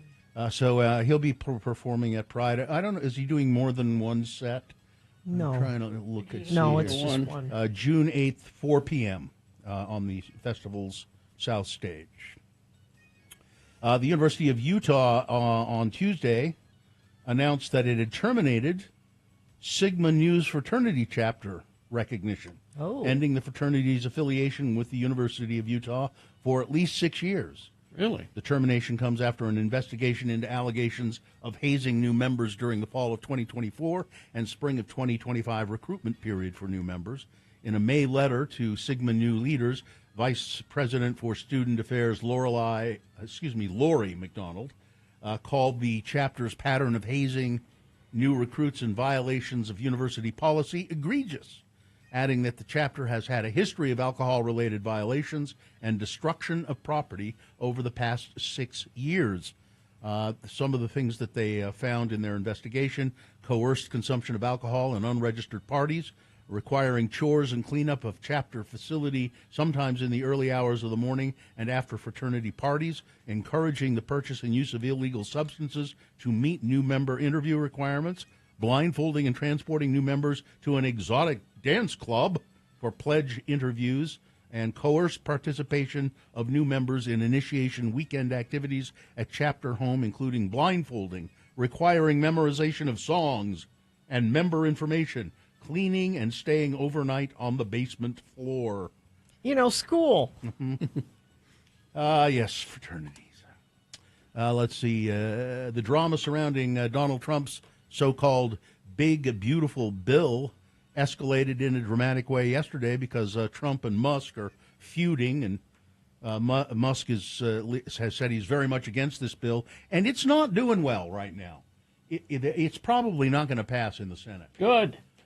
This whole issue puts Utah's congressional delegation in a tough spot, according to this Brigham Young University political science professor Quinn Monson. Quote, "The Republicans in Congress are torn in a number of different directions," Professor Monson said. Mr. Musk, a one-time ally of Trump, is blasting the measure, which is expected to add more than $2 trillion to the national debt over the next 10 years. Trump, meanwhile, has championed it, said he wants it on his desk by the 4th of July. The bill was supported by all 4 House members from Utah: Blake Moore, Celeste Malloy, Mike Kennedy, and Burgess Owens. Monson said the GOP, which has very narrow margins in Congress, has to weigh loyalty to Trump versus concerns about spending and debt. And they just waited for a second and said, well, we better stay loyal to Trump. Yeah. Those 4 clowns did. Now, John Curtis, a senator, and Mike Lee are both, they're not in favor of it. Mike Lee? Yeah. I thought he was always loyal to Trump, regardless. He sometimes Rand Paully about things. Here's something that Mike Lee said. Mike Lee said he would introduce a constitutional amendment that would remove all members of Congress whenever inflation exceeds 3%. You know where this comes from. Or the deficit exceeds 3% of gross domestic product. It's a proposal that was put out by Elon Musk. Warren Buffett has said in the past that should that would be that's where he gets that from. It's a Warren Buffett. It absolutely would. There it mentions. Yeah. It's reviving a suggestion from Warren Buffett more than 10 years ago. Yeah. No, in no way in hell would this ever happen. No. And it would be unworkable as well. Mike likes to talk. Yeah. He does things that have no consequence. Yeah. There are fires burning out of control in Canada again. It's fire season in Canada generally runs from March to October. Well, that's because I took all their water and I put it in Los Angeles. Robert F. Kennedy Jr. said Wednesday he's planning to ban government scientists from publishing in established medical journals, which are some of the most important ways that doctors spread knowledge and advance patient care. Kennedy made the comments on the Ultimate Human podcast to host Gary Brecka, a fellow vaccine skeptic and anti-fluoride conspiracy theorist. We're probably going to stop publishing in the Lancet, the New England Journal of Medicine, JAMA, and those other journals because they're all corrupt, Kennedy said. Now, you think they're corrupt because they disagree with everything you say. Unless these journals change dramatically, we're just going to stop scientists from publishing there. So unless they start agreeing with you. And we're going to create our own journals in-house. Yeah, we're full of lies. That's it. Create your own journals. That'll carry a lot of weight. The Lancet, the New England Journal of Medicine, and JAMA were all established in the 1800s, and they are viewed by tens of millions of people in the medical professions annually. Kennedy also claimed that the medical cartel has transformed the National Institute of Health and the Centers for Disease Control and Prevention. Cartel. Yeah. I know we're all going to die. It's just which one of these avenues is it going to come from? We're all going to die, but is it because of this? Listen to this. Is it because of a Melbourne team of scientists have demonstrated a way to make the HIV, the virus, visible within white blood cells, paving the way to clear it from the body. A cure for HIV could be a step closer. Researchers have found a new way to force the virus out of hiding inside of human cells. That's cool. The virus's ability to conceal itself inside certain white blood cells has been one of the main challenges for scientists looking for a cure. It means there is a reservoir of the HIV in the body capable of reactivation that neither the immune system nor drugs can tackle because they can't see it. Now, researchers from the Peter Doherty Institute for Infection and Immunity in Melbourne, Australia, have demonstrated a way to make the virus visible, paving the way to fully clear it from the body. That's awesome. Yeah. RFK Jr.'s answer was to rub some dirt on it. I don't think that's ethical. Swim in a E. coli-laden river. Man. Weather, traffic. So about a 20% chance of thunderstorms this afternoon. Not great, but could happen. 20%. It'll be 81 for a high today. 58 overnight tonight. Tomorrow, 87. Sunday, 90. Looks like after that little brush by this afternoon, we are sunny skies all the way into the first part of next week. Traffic, we have still some issues up North Riverdale Road area with that southbound I-15 accident involving several cars and a semi. Looks like that's about it. Everything pointing the mountain from Provo all the way through American Fork into Sandy. No accidents being reported by UDOT there or by you, Infinite Team. Of course, if you're seeing something, you can share it with us at 33986. Experience the Utah Arts Festival June 19th through the 22nd at Library Square, featuring legendary performers including Leftover Salmon, Robert Randolph, Souls of Mischief, Grammy nominee MV Caldera. Get tickets at uaf.org. Boner candidate number 3, prove that you matter. Oh, and remember, as Joni Erd said, we're all going to die. Dr. Mehmet Oz assures that as long as people can, quote, prove that they matter, they will not lose their Medicaid. The Centers for Medicaid and Medicaid Services administrator, that's him, explained to Fox Business Larry Kudlow that why the Trump administration wants to enforce work requirements for Medicaid. Why don't we have work requirements for Medicaid? Well, the reason is 60 years ago, when the program was created, this is according to Oz, when the program was created, it never dawned on anybody that able-bodied people who could work would be on Medicaid. So they never bothered putting in work requirements. We're asking that able-bodied individuals who are able to go back to work or at least try to get a job or volunteer or take care of a loved one who needs help or go back to school, do something to show you have agency over your future, prove that you matter. If you're willing to do that, you'll get to keep your free Medicaid. Does he know what Medicaid is? I don't think he does. Well, and these people, it's more complicated than that. It's a lot more complicated. It's not that black and white, Mehmet. There are not many people who are on Medicaid who are also well enough to work or volunteer or do that. Yeah, the fact that they keep putting this out, there's able-bodied young men living in their parents' basements on Medicaid. No, not much. That's not what it is. If there is, it's a very small number. Mm-hmm. Thanks, Oprah, for bringing us Dr. Oz. We really appreciate that. Yeah. Prove that you matter. Oh, and remember, we're all going to die. Mehmet Oz, boner candidate number 3. Let's review the first two and vote. Boner candidate number 1. Shaggy's in trouble. Shaggy Stokes, morning DJ in Florida, Shaggy and friends. He was drunk and tried to drive through a crime scene at around 9:30 in the morning. Let's see if it says what day of the week. He was drunk, and he was also belligerent with the police officers because he's Shaggy, on the radio, buddy. Boner candidate number 2, that'll learn them damn kids. This old woman spraying these 2 little kids with bear spray because they're outside playing, blowing bubbles and playing, and I'll show them. And she also used racial slurs against them. And boner candidate number 3, prove that you matter. And remember, we're all going to die. All right, it's time to vote for Boner of the Day. You decide which one of these 3 candidates is the worst. Which one should be Boner of the Day for today, January 6, 2025? 1, 2, or 3. Remember your candidate number, the one that you think should win. Put that single digit in the message of a text, and then text that to 33986. That's one way to vote. Another is to call Katie in the producer's booth.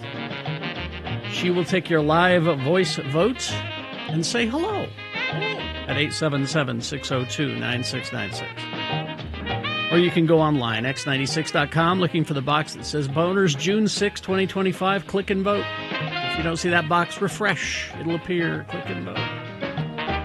We'll have your winner here in about 4 minutes, so stand by for that. And then at 8 o'clock, it's Have Another Drink with Jimmy the Wine Guy. Beat Gina coming up. Our Mormon Housewives recap, all on the way. Stand by. Get ready to vote. Here we go. Let's go.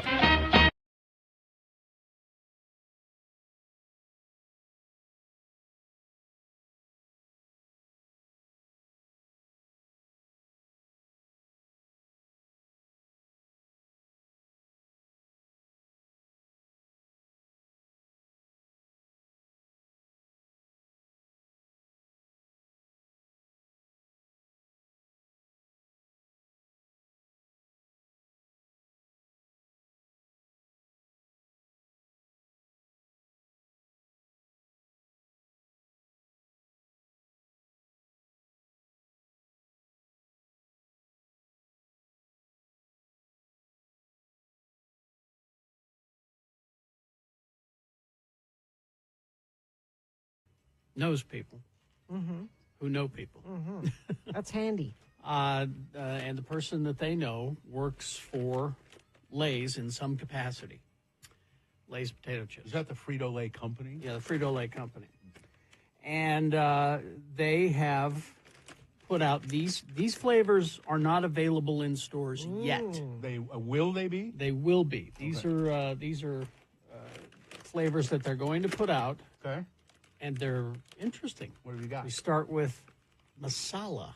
What is masala? It says here, inspired by tastes of India. Okay. Masala. Uh-huh. And then there's Like this chicken one. tikka masala? Exactly. Yeah.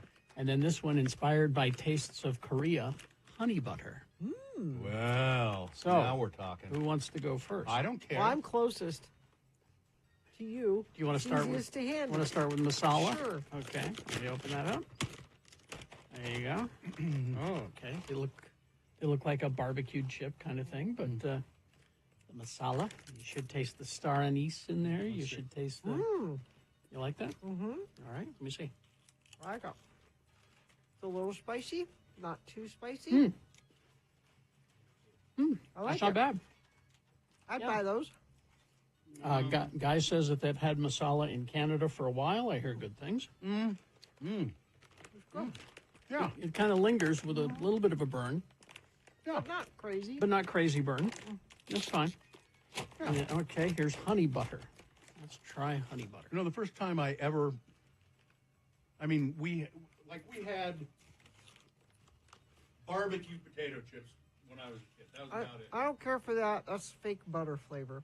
I don't like fake butter flavor. I don't mind it. I don't like that. Let me look at the ingredients on there. I like the other one better. You like the masala, but not the honey butter? Yeah, I need a palate cleanser with the masala. Oh, you do? No, I kind of like that. I kind of like the honey butter. It's different. Yeah.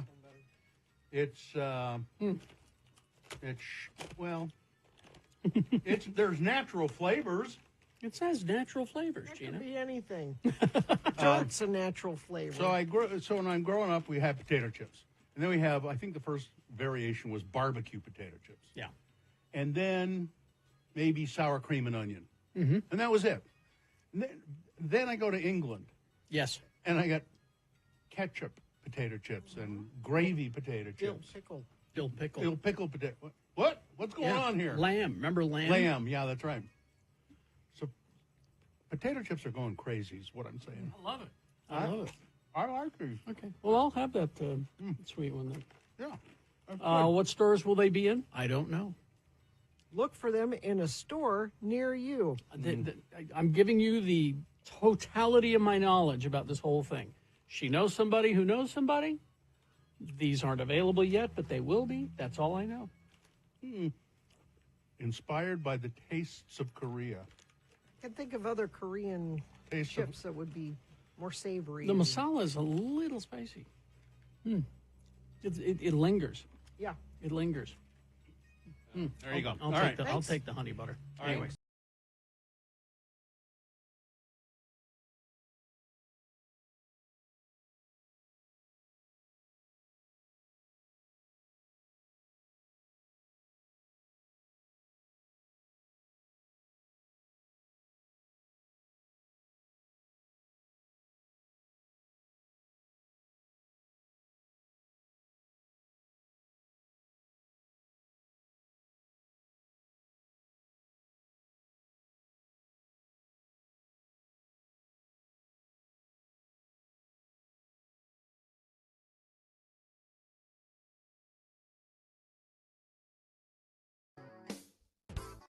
$7:49, time to award Boner of the Day. And the boner of the day is brought to you in part by a chicken sandwich. And Sojo Summerfest going on now through the 7th at a slightly new location, North City Park.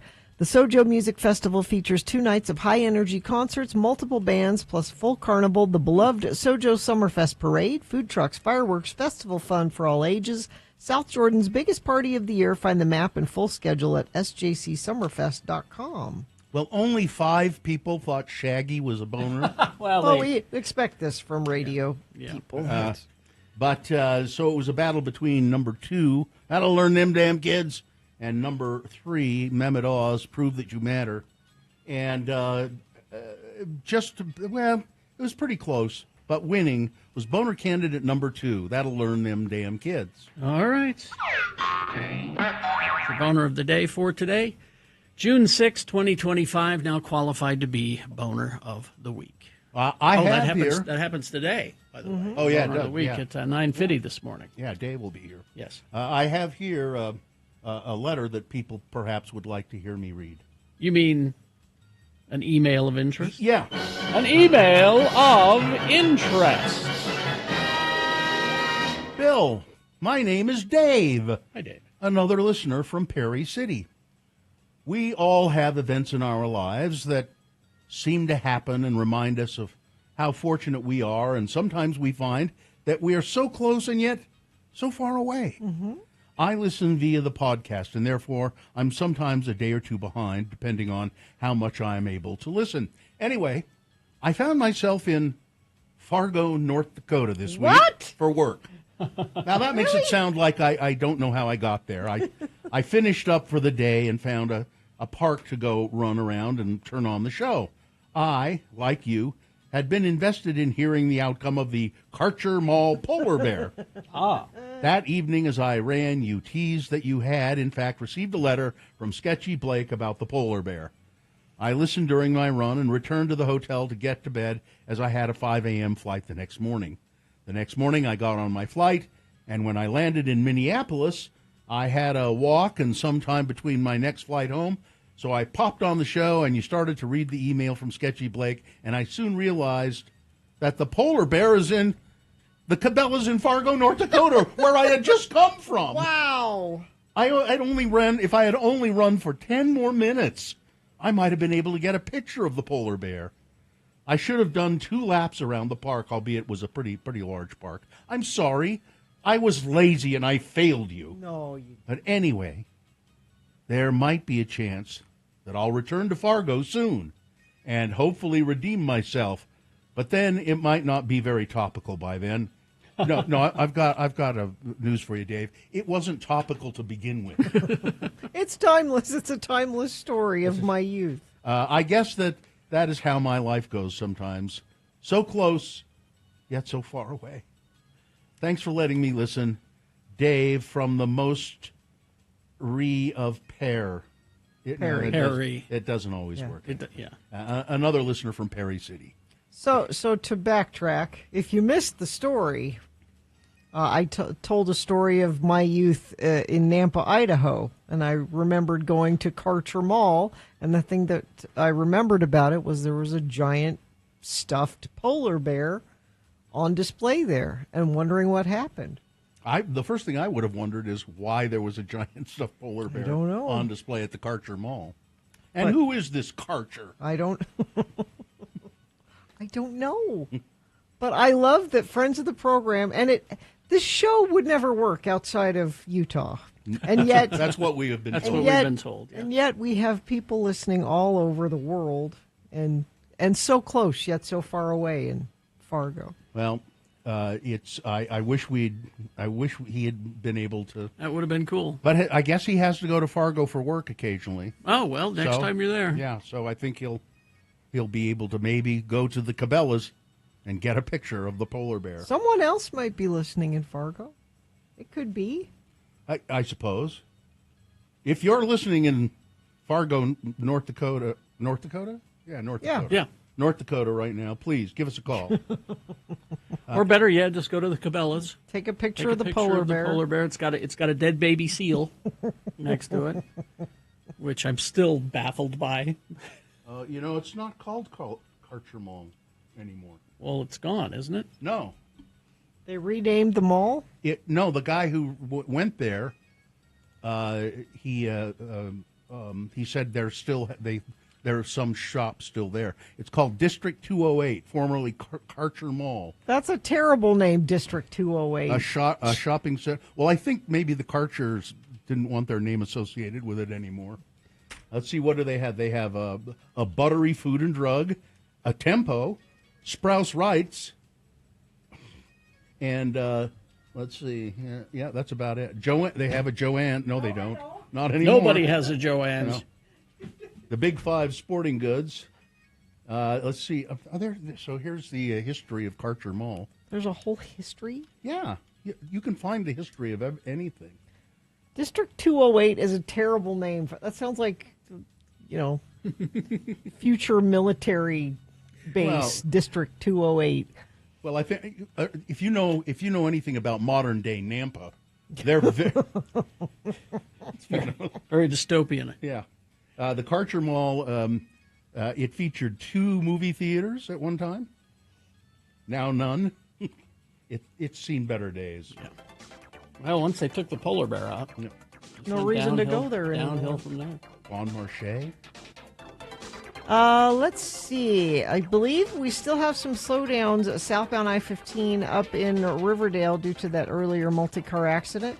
That's it, though. I am looking up and down the Wasatch Front from Provo all the way up to Ogden, and I see nothing. No slowdowns, no issues. If you have issues, or if you want to tell us what traffic is like in Fargo, North Dakota, you can text us 33986. Feldman's Deli, Utah's authentic Jewish deli. Expanded hours, now open Tuesday through Saturday, 8 a.m. to 8:30 p.m. Breakfast till 10:30.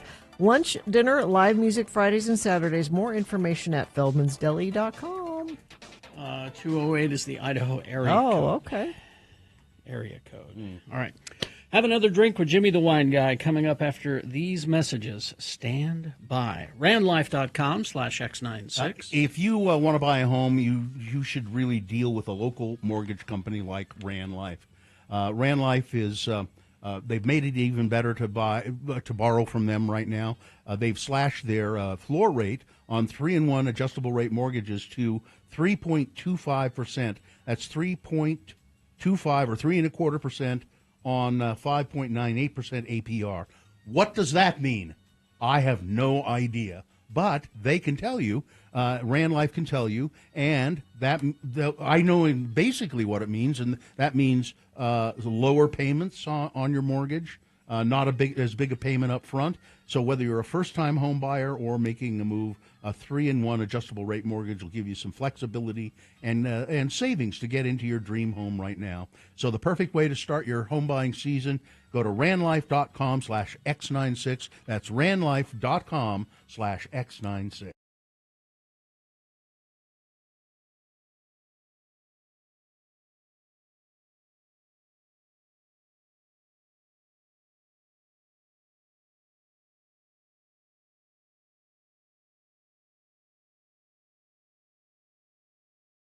I have a funny bathroom story. Okay. A public bathroom story. Okay. And Bill will like this because I tend to attract weirdos in public bathrooms. There was the incident years ago at a truck stop in Panguitch. We won't get into that one. Oh. I'll tell you that after. But so I'm going to the Duran Duran show. This is Saturday night, right? Mm-hmm. So I'm at the Delta Center. There's like 20,000 people. It's sold out. Great show, by the way. But before Duran Duran goes on, I have to use the men's room. So I go and take care of my business. I'm at the sink washing my hands, okay? And I see in the mirror a dude kind of looking at me. And I'm like, oh, he probably knows that I'm Todd Newcomb because, kind of obvious. But I don't think he did. He's like, whoa, you got blue hair, man. It's like a blue Skittle. Yeah, blue Skittle. Yeah, blue Skittle hair. And he's obviously had a couple of beverages, And I'm just kind of like, yeah, okay, hey, great. And that was it. And I tell my wife that just happened, and then we go and we watch Duran Duran. So the next night, you're not going to believe this, the next night it's The Cure. Okay. So we go to the Delta Center again. Yeah. And we're seated on a completely mirror opposite side of the arena. Okay. Totally different seats. And before The Cure goes on, and go do my thing in the men's room, and I go in there, and I'm at the sink again, and I'm not even kidding you, the same dude, I look in the mirror, and it's the same guy. Whoa, blue Skittle hair, you're here again, woo! And at that point, I high-fived him. We did a one-arm embrace, and I'm like, dude, we got to hang out. So 2 nights in a row. So you made a date with a guy in a bathroom is what I'm getting from that. Apparently I did because of my blue hair. And I'm blue Skittle hair, at least in his book. But that's just the weirdest thing that 2 nights in a row. It is odd. Different crowd of people. I mean, a lot of people were there for both shows, but God, that was just bizarre. I'm surprised he didn't know who you are. I didn't, and I almost thought of saying, don't you know who I am? I was going to say, yeah, the Bill already. But he would have said, and then he would have said, well, you're Bill Allred. Yes, and I would have totally owned that.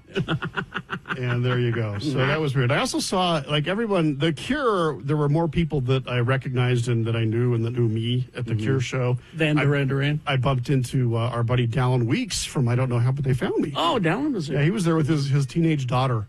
Really? She was seeing The Cure for the first time, and I thought that was cute. My offspring went as well and bought a Cure tour T-shirt. Yes. And has been wearing it around town, and practically everywhere they go with my wife, they say, hey, you went to The Cure? How was it? Everybody loves The Cure. And it was a young, you had, for The Cure, there were more young people there than Duran Duran by far. We were seated next to a couple of teenage girls, and I kind of leaned over, like, hey, have you ever seen The Cure before? She's like, no, we're new fans. And it was adorable because they knew all the songs. They were singing along to all of them, even the deep stuff that The Cure played. Yeah. And they just had a great time. And I leaned over to one of them because it was when Robert was dancing around during Close to Me. And I says, I just love it when he dances because it's cute, the way Robert awkwardly dances. And she's like, oh, I know, he dances like my Nana. Wait a minute. Where's the same makeup? Wait a minute. Well. Who said that? Who said that to you? That was the teenagers sitting next to us. Well, that might have been my offspring because they said to me, Robert Smith dances just like Nana. Really? Yeah. Uh-oh. Yeah, my wife's mother. He does this kind of. Well, all right, you'll have to compare notes. Show me some photos. Compare notes later. Okay.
At 33986. Like Lieutenant Dan did in Mill Creek. Oh, man. Mill Creek, huh? Yeah. He wants to know what to drink in Mill Creek. Well, here's a suggestion. Is this sponsored? Yeah, Zancudo. I gave you an opportunity to jump right in. Zancudo is committed to crafting exceptional mezcal that reflects the rich cultural heritage and artisanal traditions of Oaxaca, Mexico. Crafted by sixth-generation Zapotec distiller Carlos Morales, this higher-proof espadín captures the terroir and essence of its transparent, expressive native spirit. Great on the rocks or in a cocktail. Pick up a bottle for this weekend at your local wine and liquor store today. Have another drink, it'll make you feel better. Have another drink, it'll feel alright. If you feel down and you're under the weather, have another drink, One bottle, it'll huh? feel alright. There he is, ladies and gentlemen. The shifty-eyed. What? Shifty-eyed? Why? Make him sound not trustworthy, Bill. You do He's that. trustworthy. The shifty-eyed sneak that runs the Wine Academy of Utah. We haven't even started sampling yet. Wine Academy. I knew it would make him mean. Wine Academy of Utah.com. I've had one sip of this stuff, and I'm ready to go to. Now, Jimmy has turned me into a Mezcal fan over a tequila fan. It's something else. Mezcal is definitely an up-and-coming spirit and here to stay. This is Zancudo. This is a new spirit on the market for us. This is delicious. It's got the subtle smoke coming through. It's the espadín is the agave we're using here, and that it is known as the mother of all agaves. And this 43% alcohol by volume, nice and smooth. Love the label. It's got a mosquito on it, and that's what Zancudo interprets in Spanish. It means mosquito? Yeah, it means mosquito. They have a few different styles of this. This particular bottle that I'm holding is, available right now in the wine stores. Nice. Great, neat on its own. I got a cube or two in there for you. Exactly. You can make a Mezcal Negroni out of it or other style cocktail, should you wish. A Negroni has equal parts of sweet vermouth and red bitter liqueur. I prefer the Cappelletti. The Cappelletti is my red bitter liqueur. You have turned me into a Cappelletti fan. Yeah, we converted some people this at Sue's party this weekend. Yeah. They loved it. Very nice. And then the Dolan sweet vermouth. I like the French vermouth in this because it's a bit more herbaceous. Want me to make you one? Yeah, please. It's a bit more herbaceous. Yes, please. By all means. Why do we have you here? Yeah, what's going on? Chop, chop. I mean, it is called Have Another Drink with Jimmy. Here's the another part. But people who like tequila, for some reason, haven't tried mezcal. I don't really care for tequila, but I like this. But once you discover mezcal, you go, what have I been doing? What have I been doing? I mean, this whole tequila's time? great, but there's just something about mezcal. It's just got that different feel. And I credit Selena Gomez. Oh, really? You know, we should should have a package of her Oreos. She's with some mezcal. A little out here. Oh, we can do There you this go. because this All is right. clean glass. Oh, that's the way to do it. bing. And that's just the. So now this is Cappelletti. So Cappelletti's a red bitter liqueur rivals Campari. Campari is a spirit-based. Cappelletti's a wine-based. I prefer that because it's got a bit more of a mouthfeel. The sweet vermouth is not good. The sweet vermouth, the French I like because it's more herbaceous. You could use an Italian sweet vermouth, but it's just got too much caramelization and things going on with it. You're going to overwhelm some of the subtle nuances, not only from the red bitter liqueur, but also from the smokiness of the mezcal itself. So what do we know about this company? The family-owned, generational.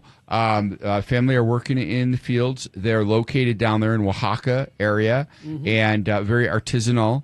And they, which means they're hands on the product. They're not. It's not a big manufacturing. This is still small production. In fact, on the back of the label, it says lot Zan ZAN-001. So likely the first batch That's right here it. for us. Wow. Yeah. You're telling me that bottle is how much? $53. 53? Yeah. Is that what I have? No, $59.99. You got a $59.99. But Sorry. still, it's a big bottle. Big bottle, 750 mil. It's a crafted product. It's fine. That'll last you for a while. Yeah. Well, Depends. Depends. Yeah, sure. It is Pride Weekend after all. Yeah. So it's made by the Zapotec family. Yeah. 6th generation. And it's down in Oaxaca where they have apparently very big mosquitoes. Yeah, is that actual size on the label? That's an awful looking mosquito. I like the label. It's the labels. Just great label. It'll stand out on your bar shelf. What is this? Sustainability, and also they've got a nice QR code on there for additional information. Yeah. A lot of great videos through their website, and just a real heartfelt. There's a lot of realism going on with this company. They are definitely they're hands-on, and they've got, as I said, lot 1 and the Zancudo Mezcal Artisanal. This is the Espadín Agave. That's the mother of all agaves, and this is great, neat around the rocks. Oh, if I must have misread this. 6th generation Zapotec distiller. So it's not it says down here Zapotec family, but I think the family lives in Zapotec, Oaxaca. It's the Morales family. Yeah, Carlos Morales. He's the Mezcalera. And Mezcalera. Yeah. What a title. But you're right. Mezcal is a product that a style of an agave-based spirit out of Oaxaca. You mentioned tequila. That's got to be out of Jalisco. And you're using a different agave. That's the Azul or Blue Weber agave typically. And you do also, somebody just asked this the other day, you can, age mezcal also in oak barrel for that reposado kind of style. And then there's pechugas where you'll hang protein in the tank for a secondary Wait a minute. Yeah. Rabbit, venison. What? And you'll That's a thing? Yep. And you can even do snake? Turkey. I bet they do snake. They're turkey. Come on. Can they do snake? I want them to do snake. Snake isn't protein, Gina. But this pechuga, and that softens the smoke, but it's more for, this was a ceremonial kind of a technique. And you do see some of those. There are a few bars in town that really emphasize special ordering. You hang the protein right inside the still. So you secondary ferment, or you send it through distillation twice or third time again after the product's finished. And as it comes up, it not only cooks proteins, but you're now getting those additional conagers out from that protein. So what do you do with the protein when it's? I'd like to think, in ceremonial purposes, they're applying it off and ingesting it and eating it. You think? I would suspect. I've got to look into this. Yeah, it's pretty cool. Pachuga.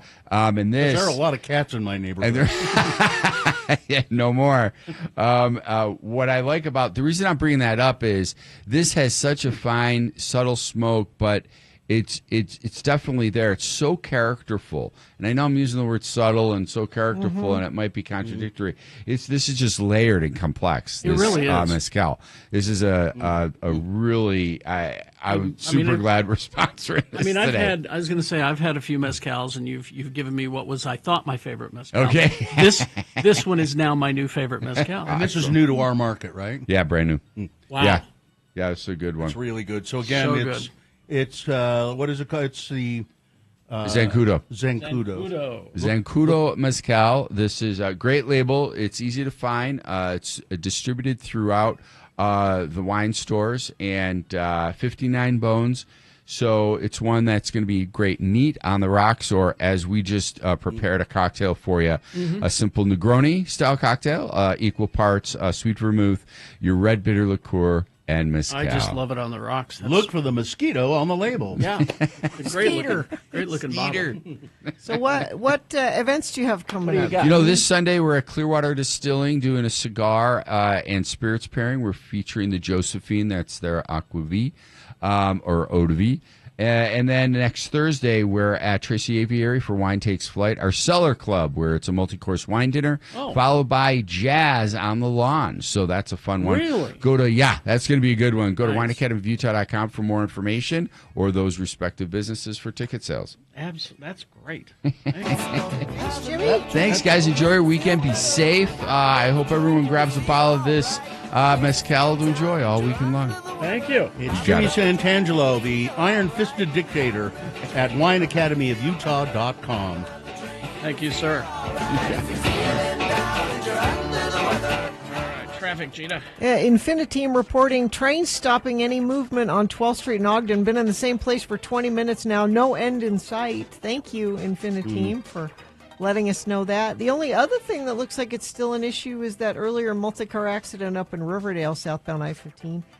Everything else is moving great, so should have no trouble making your way to the liquor store to buy your mezcal for the weekend. That's traffic. All right, thank you very much. Let's see, Beat Gina coming up after these messages. It's Land of the Lost trivia. Oh, Lord. Yes. Marshall, Will, and Holly. More so the movie than the TV series. Just a warning. Okay. Just a warning. But what is the prize that we have? The prize is tickets to see Morrissey. These tickets go on sale today, but I don't think it's until 10 a.m., so this is still a win it before you can buy it. Morrissey, October 4th at the Union. All right. Morrissey tickets, 877-602-9696 is the number to call to play Beat Gina after some messages and a song. I'm visiting Utah from California this week. I've been enjoying all of the Clearwater products during my visit. So, there we go. All right. We will take a break. We'll be back to play the game. 877-602-9696. UtahAdvocates.com. Well, if you get into an accident, and Mark's been doing those recorded ads where he says the jaws of life are cutting you out of your car. I'm glad nothing that bad has ever happened to me, but exactly. But it's still just as shocking. I mean, like I said, Carrie's been in a bad car accident. When I wrecked my car, and it was just me.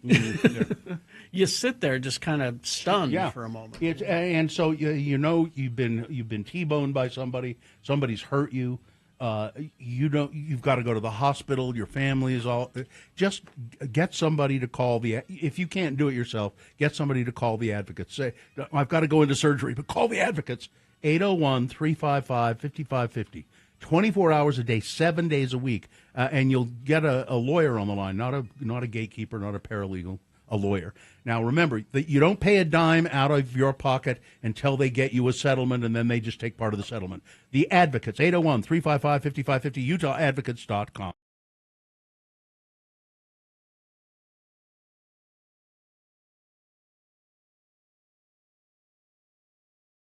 So I've got more stories. Oh, yeah, Nashville. Mm-hmm. So when you're going to go to Nashville, what's one of the first things that comes to your mind? I say Nashville, and you When think, do we leave? When do we leave to go home? Grand Ole Opry? Yes, the Grand Ole. Now, what's the Grand Ole Opry? Now, the Grand Ole Opry, the longest running radio show in the country. Yeah. Now, as I was learning about this, and I always thought music and the spoken word was the longest running. And there's a whole Reddit feed about this, by the way, about people arguing about which has been going on longer. The Grand Ole Opry in 1925 started. Okay. Music and the spoken word was 1929. So, but around the same time. Okay. And Grand Ole Opry started at a radio station in Nashville where they would have live performers come into the radio station and do music live on the radio. And it got so popular that people started showing up at the radio station to listen to it live. And they're like, we got too many people here, we got to move it somewhere. Howdy. So you're picturing the Grand Ole Opry in your mind. You're picturing, and if you go to x96.com/live, there's a picture there that I took at the Grand Ole Opry because was one of the things my sister Mezcal said, well, we're here in Nashville, we got to go to the Grand Ole Opry. Of course, you got to do that. And if you're remembering the stage, perhaps there was a wooden set piece that looked like a red barn on the stage. You're picturing that in your mind. Yeah. Right? Well, they moved to... Hold on now. Hold on. Moved, Hold on. Is Opryland still there? So you're picturing this cool old, Grand Ole Opry thing. And so we get in an Uber and we're like, take us to the Grand Ole Opry. Which used to be in this kind of an old Presbyterian church, I think is what it was, in downtown Nashville, which is now the Ryman Theater. Yeah. In the 70s, they moved the Grand Ole Opry out to a mall parking lot. Well, to Opryland. Yeah. And it was kind of an amusement park. It's ridiculous. I went there. Jerry James worked there a summer, as I recall. In the 70s, it moved. It's just, you drive past the Olive Garden. You can show the other picture now, Katie. You drive past the Olive Garden. Were there rides there? I seem to remember there were rides there. There's a picture, x96.com/live. There's a picture of me and my very disappointed sister because right next to the Grand Ole Opry, there's a Dave & Buster's and a Forever 21. And it's just a mall. It is not. There, when I was there were people wandering around dressed as musical notes and instruments and. It's dumb. I'm telling anybody that thinks I'm going to Nashville. Then too. Yeah. I'm going to Nashville and I want to go to the Grand. Do not go. Farron Young is rolling over in his grave. It's not what you think it's going to be. Now you can go to the Ryman Auditorium, which is what you're picturing, and they have concerts there and things. And we looked into going there, and it was sold out because it's a much smaller place. Did you go to the scene of my great movie triumph, the Parthenon Park? So that was another thing we were going to go to that I was skeptical about. There's a recreation of the Parthenon in Nashville. Yeah, that's where I filmed a day of filming of the movie Nashville. We didn't make it over there, but all accounts were it's pretty cool. I mean, I don't know, Bill. What was it? It looks like. It looks and like why? the Parthenon. It's a nice park. I don't know. And why is the Parthenon? I don't know. There's some, and it's really a lame excuse. I remember seeing it on a TV show once, and I can't remember. Yeah, I don't know. But it was like a really weak excuse. But to go back to the Grand Ole Opry, the other thing you think about with the Grand Ole Opry is Minnie Pearl, right? Howdy. Minnie Pearl's thing was she had a hat with the price tag hanging off of it. She was a comedian. She died some time ago. She was buried with that hat, you know. As she should be. And I inadvertently paid tribute to Minnie Pearl on this trip because we found a store that was selling 3-for-1 boots. Buy one pair, get three pair. That's never... Get 3 boots? You get three pair. Of you buy boots. 1 boot and we'll give you 3 That's not others. a good idea.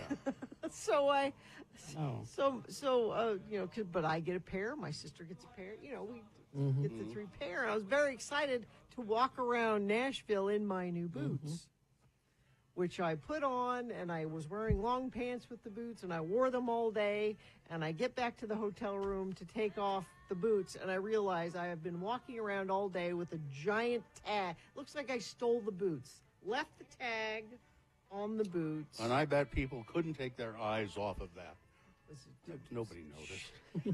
Nobody noticed. Shameful. Let's see. What else do we have time to talk about right now? I'm trying to see if I seem to remember rides being in Opryland, but I mean, we didn't investigate Opryland, but it's dumb. All right. Don't go to. I'm just saying, don't go to Opryland. And don't go to Kid Rock's place. Don't go to Kid Rock's place. Go to Robert's Western World. So Robert's Western World was purchased in the early 90s. It was a Western store, and they turned it into a honky-tonk. And it is now owned by this Brazilian guy who's the name of his band is the Brazil Billies. They're Brazilian hillbillies. Yeah. Brazil Billies. And he was performing that afternoon while we were there. And while we're there, we're sitting at this little table. And the table in front of us, there was an older couple sitting there. Okay. And they were chatting with my sister, Mezcal, and that they live in Nashville, and they come to Robert's all the time. You get the fried bologna sandwich there. And there was a young man. So this couple probably in their early 70s, late 60s, early 70s. This young man in his 20s starts striking up a conversation with them. This is, if you go to my Instagram page, and I told you the stories I was going to tell today, this one is called The Handsy Dutch Boy. And the older woman leans over to my sister, and she's like, "This young man is so nice. He's from the Netherlands." Ooh. Pause. Yeah, that's from 1986. Huh. Can you feel it? It feels every year of it. I could hear it creak a little bit. Yes, level 42. That's Carrie's guilty pleasure band. My guilty pleasure song. I know it's terrible, but when it comes on the radio, I turn it up. I don't know why. Reason. I don't know. I can't explain it. All right. Beat Gina now, brought to you by... Brought to you by Tired of paying too much for concerts? Experience great live music and enjoy adult beverages without paying stupid prices at Salt Lake's coolest venues. Don't miss Avi Kaplan with Guthrie Brown this Friday, June 6th at the Commonwealth Room. Get tickets at thestateroompresents.com.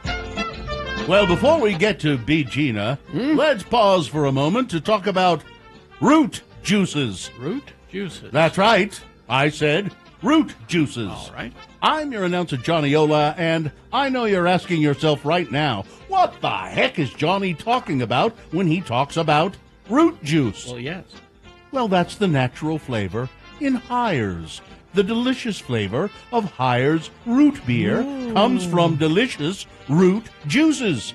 Although its price is low due to quality production, the quality of Hires is unfailingly high. For 64 years plus, it's been famous for the real root juice flavor, naturally delicious. No imitations can equal the Hires flavor. So be certain to get the genuine Hires by looking for the RJ symbol on the bottle. The RJ on the bottle is your protection and a guarantee of real root juices in Hires root beer. It tastes so good, it's good for you. Well. And now, I really don't know how he tastes, but it's been proved he's good for you. Your host, Kerry Jackson. Oh, thank you, Johnny Ola. You're welcome.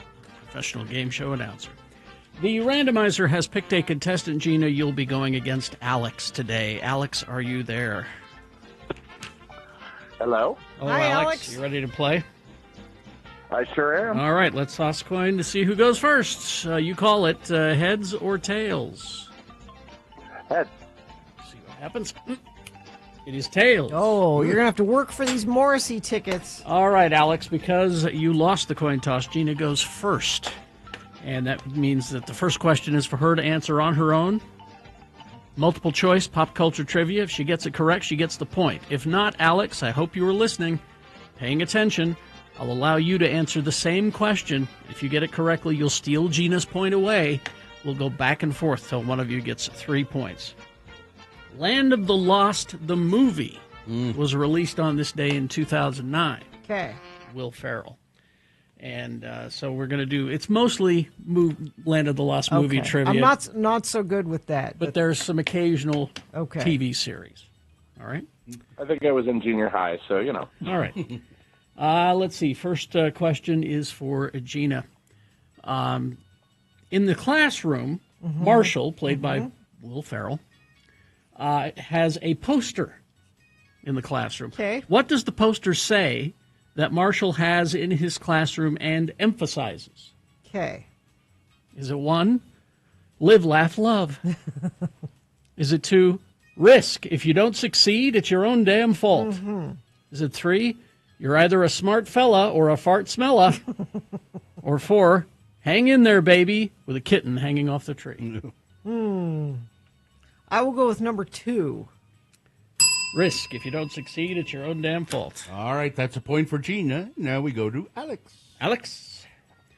Alex, what is the name of the intelligent primate-like creature that befriends? Come on! That befriends the main characters. Oh, you're so competitive. Giving him a chance. Okay. What is the name of the intelligent primate-like creature that befriends our main characters? Is it 1, Chaka? Is it 2, Chunga? Is it 3, Reptar? Or 4, Zarn? Oh, I really love number 3, but I'm going to go with number 1. Chaka.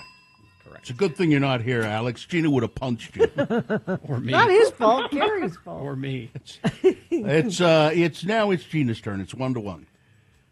Gina, what show tune's song plays on the amplifier machine in the movie? Okay. Is it 1, Seasons of Love from Rent? 525,600 minutes. I'm sorry. Is it 2, I Hope I Get It from A Chorus Line? Is it 3, Save the City from Rogers the Musical?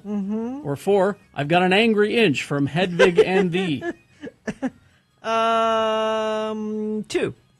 Chorus Line. Yes. There you go. 2-1. See if you can tie it up here, Alex. Alex, in the movie, what is the name of the boat that the characters use to travel down the river in? See, in the TV series, it was a raft. Yeah. In the movie, it was a boat. Okay. Is it 1, the HMS Poseidon? Is it 2, the Orca? Is it 3, the SS Minnow? Or 4, the Discovery?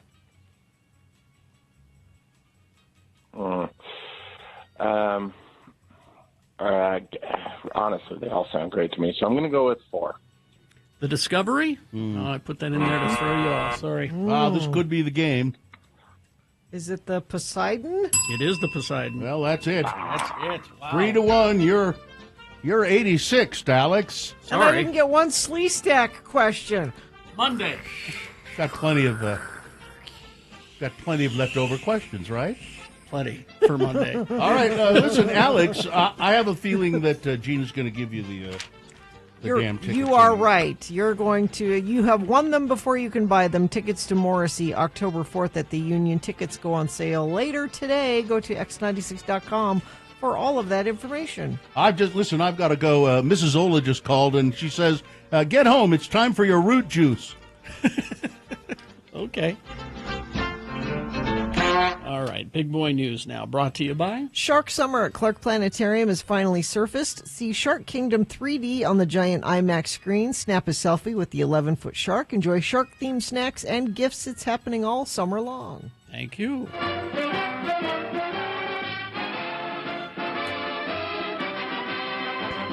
This is kind of a sad story. It's weeks after getting electricity for the very first time. A 94-year-old Navajo man is recovering after his house burned down. Oh.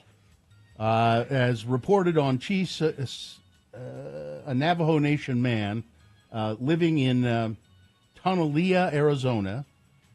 His name was Mr. Sikodi, and he lived the majority of his life without electricity until Murray City Power and the Navajo Tribal Utility Authority assisted him in getting it wired into his home. In an email statement, Denise Vicente with the Navajo Tribal Authority confirmed that Mr. Sikodi's house had burned down. The cause is unknown at this time, so they haven't attributed it to the electricity. Vicente said Mr. Sikodi was uninjured but lost everything in the fire. The Tonalea chapter is asking for financial assistance to help with immediate needs such as food, clothing, and blankets for Mr. Sikodi. It's really just, 94 years old, lived his whole life without electricity, and his house burns down. Speaking of fire, hundreds of people, including inmates, had to be evacuated after a fire at the Salt Lake County Metro Jail prompted a large response from emergency crews on Thursday morning. The fire broke out just after 10:30 in the morning on the roof of the jail, where maintenance was being performed on an HVAC unit. There was a subcontractor up there doing some repair work on the HVAC system, the heating and air system, and it's created a spark that started a fire. We were noticing smoke in one of the units, and that's how we were made aware, hey, there's a fire, said Salt Lake County Sheriff Rosie Rivera. The fire was, the fire was able to get between the membrane structure and reach some insulation which was burning, added South Salt Lake City Fire Chief Terry Addison. Crews had to remove some of the insulation and the membrane in order to ensure that the fire didn't continue to spread. Emergency protocols immediately activated, which included moving prisoners to other units at the jail where they were evaluated by medical personnel. No inmates were evacuated outside of the jail, just to other areas of the jail. Because of the fire, the jail was placed under lockdown protocols. Everything seems to be under control now. Could have been much worse, said Salt Lake County Mayor Jenny Wilson. It wasn't worse because everyone responded quickly, appropriately, and frankly, our communication was very strong, and I think really critical, especially when you look at multiple agencies responding. Donald Trump has directed his White House counsel on Wednesday to investigate whether former President Joe Biden's aides covered up alleged mental decline and unlawfully used an auto pen on Biden's behalf to sign policy documents. You've used an auto pen, Donald. It's Biden, a thing. Who is fighting cancer, he's alleging that Biden was out of it and didn't know what was being signed. Biden, who's fighting cancer, said he was responsible for the decisions made during his administration and suggested Trump's move was designed to distract Americans from a bill in Congress that would extend tax cuts for the wealthy. Trump has long asserted that Biden, who defeated him in the... Let me read you the way this is written. Where did this come from, by the way? This came from KSL's website. Okay. Republican Trump has long asserted that Biden, a Democrat... Who writes this? ...who defeated him in the 2020 presidential election, was mentally incompetent and has suggested that the use of mechanical pen to sign memos, executive orders, and grants of clemency during Biden's 4-year term may have been improper, potentially rendering him rendering the documents invalid. And see, he doesn't have to prove this. No. He just has to make the accusations, and there it is. And it's not going to be proved. And it won't be proved. No. And aren't there other things that need attention? There are a and lot not of this? things. Yes. Let's see. Lori Daybell. Yep. Lori Vallow Daybell on Thursday asked yet another jury to remember that she's innocent until proven guilty. This is a whole other thing. Wow. Saying part of its job will be to consider whether there was even a crime committed. She said she's being blamed by her niece's estranged husband for their divorce. And he pointed the police to her immediately after somebody fired shots at him. Daybell asked the jury to consider what Brandon Boudreaux's motivation was when he brought up her name. She said she was not living in Arizona, where the shooting occurred in 2019, and didn't know what had happened. I'm all about spreading love, and I will continue to spread love, even after this trial is complete. It is so frustrating to. I've watched some of this. So again, she's representing herself, Right. which means like every 2 sentences, the prosecution is objecting because she's not an attorney. She doesn't know how to. So this trial stops all the time. You can't say that. You can't do that. Yeah. It's excruciating. Wasn't it fun? I mean, no, not really. Attorney General Pam Bondi is accused of serious professional misconduct in a Florida bar complaint, the Miami Herald has reported. She was the Attorney General in Florida. Bondi's record as the head of the Justice Department is being slammed by close to 70 law professors, attorneys, and former Florida Supreme Court justices via a Florida bar ethics complaint filed on Thursday. In the complaint, the group alleges that Bondi has breached ethical duties in her current role and that serious professional misconduct threatens the rule of law and the administration of justice. And they say this has been being carried out by Pam Bondi, the Attorney General. Bondi is from Florida and previously served as the Sunshine State's first female Attorney General. A Pamela Jo Bondi is listed as a member of the Florida Bar in good standing. Presumably that's her. So she's not up for the job, really. I mean, she really isn't. Who is? Who is in that? I can't think of a cabinet member there that is qualified to be doing what they're doing. Oh, they have to Google to see what their job Yeah. is. What am I doing? I don't know this job. Steve Bannon. Oh boy, He's a couple of things. Now he says one thing that I agree with. He says Elon Musk's immigration status should be immediately examined and revoked. Sure. I'm for that. Yeah. And then he says SpaceX should be seized by the U.S. government before midnight. I'm not so sure about that one. It's a private business. Tucker Carlson accused Fox News host Mark Levin of lobbying for war at the White House on Wednesday before warning Donald Trump that a strike on Iran would end his presidency. Mark Levin was at the White House today, lobbying for war with Iran, claimed Carlson. To be clear, Levin has no plans to fight in this or any other war. He's demanding that American troops do it. No, I'm sure he's going there saying, let me go over there and get at him. All right. Sports weather traffic. Well, Mexico's national soccer team's coming to Utah to play Switzerland and nod to the local Latino population, soccer fans, and what boosters say is the Salt Lake City's rising profile as a sports hub.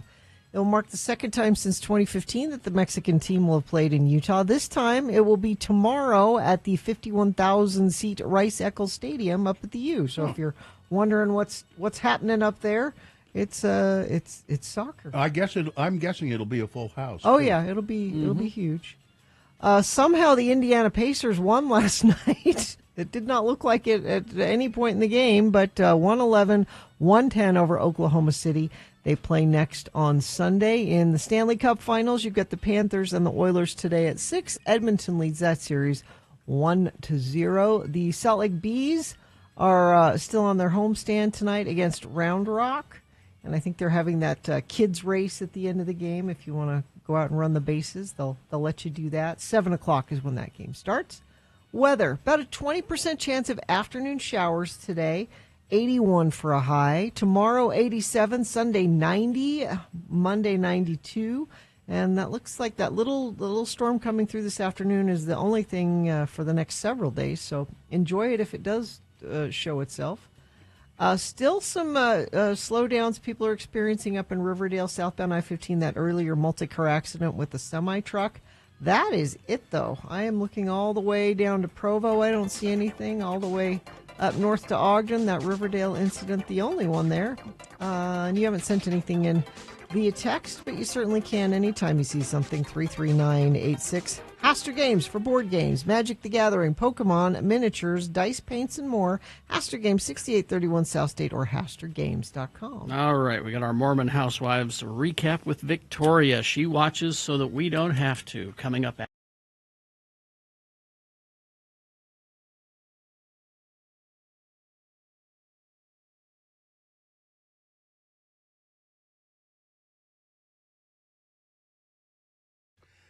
I was injured on Saturday, and it is really one of the more painful things that I've ever gone through. And Nate, I particularly will want you to weigh in on this in a few minutes because I know you played 7 years in the NFL. You had injuries. Oh, here we go. So I was out to dinner, pre-Father's Day dinner, Saturday night with my wife, and we came out of the restaurant, and the sun was really bright. And we start to walk toward where the car is parked, and there was a little tiny curb there, but I did not see that curb. I didn't trip on the curb. I stepped as though I were still going to step on solid ground, but I stepped off the curb and on, so about 2 inches. I know that feeling. I hate that. And that caused me to fall to the ground on the concrete. And I did kind of a tuck and roll, I guess, because my right arm and shoulder are bruised up terribly, and I've got a big gash on my forearm on my right arm. But I got up, and some nice people helped me up, and my wife, of course, helped me up, and I got to the car, wasn't far away, and I felt kind of beat up, and I felt, geez, it hurts. By the time I got home, I could barely walk. I couldn't get out of the car very well. I tried and so my wife helped me to the house and went in and managed to, change my clothes and sit down and watch TV for a little while, drinking some whiskey because that always helps. Always. Yeah. Then I went to frontier bed. medicine. Well, you were really milking this thing, weren't you, Bill? Huh? And so I went to bed, and I got up in the morning, and I couldn't get out of bed. And so my wife had to help me get out of bed, and she said, we're going to have to go to the hospital. And I said, oh, crap, come on, really? Yes, I think we better go to the hospital. It's Father's Day, and it's my wife's birthday. Double whammy. Yeah, so I said, I think I know what, this seems like it's a groin pull. I've never had one, but this has got to be what this is. I didn't know you had a groin. This is news to me. Gina, all God's children got all God's children got groins, okay? And that's your sign off. Okay. All God's All right, children got groins. And so now we have stairs in our house, and I could not get downstairs. We had to call the EMTs, and they came and put me in this special chair and hauled me out of the house. And then they said, you want to go in the ambulance, or you could go in your own car if you want. I said, we'll go in my car. We're just going up to LDS It's Hospital. cheaper to go in your car. The paramedics are really nice, though. The EMTs are very nice. Yeah, I think it is cheaper. Yeah. They charge you for the ride. Oh, yeah, they came to your house. You're going to get charged. I know, but I think they would have charged me more for the ride. Would have been an expensive Uber. They ask you all kinds of questions. What medications are you taking? All of that. And I said, well, I take a blood thinner. And one of the EMTs said, well, why do you take a blood thinner? And I said, to thin my blood. What do you think? Hey, man, I'm not a doctor. I'm just an EMT. She thought that was, I was just being a smart ass. I thought at first I was going to make her mad or hurt her feelings, but she thought that was hilarious. I said, no, it's because I had a blood clot in my leg at one time. So anyway, go up to the hospital. My wife kept saying, we're going to be here all day, don't you? Yep. Oh, There's come on, no really? quick trip to the hospital. We go to the emergency room. We were there about 7 hours. Yep. Happy Father's Day. Happy birthday. And I hit the back of my head a little bit, and it didn't really hurt, but they said we better check because blood thinners, you could have a subdural hematoma. So they took scans of my head. They checked the groin area, and all of that, and said there's no bone damage there. So I think you've strained your groin muscle. That's like I figured. And now, Nate, I know athletes get that happens to athletes fairly often, doesn't it? It sure does. It's something that's happened to me actually every year going into training camp. Oh my God! In training camp starts in August, and so without fail, every training camp, I always strain my groin. And so they got to put this wrap around my leg, around my waist, just to keep that muscle intact. And yeah, so I feel for you, Bill. I'm sorry. It's really painful. I mean, and if I just try to reach for something, even it hurts. So anyway, but they gave me a walker, and I can sort of get around with that. And I gave my walker a name. I call it Texas Ranger. Give me the Texas Ranger. Walker. Texas Ranger. But the hospital staff was quite amused by that.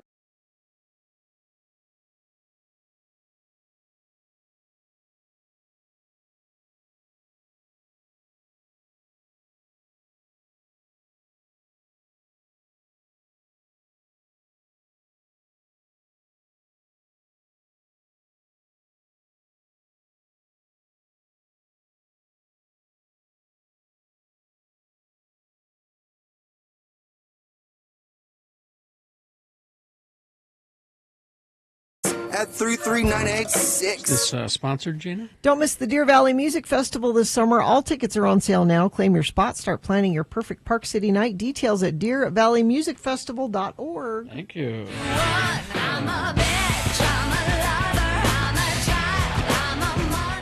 Well, I was just in Chicago, and it wasn't windy at all. Did you run into Victoria? I did not, at least as far as I know. Not there yet.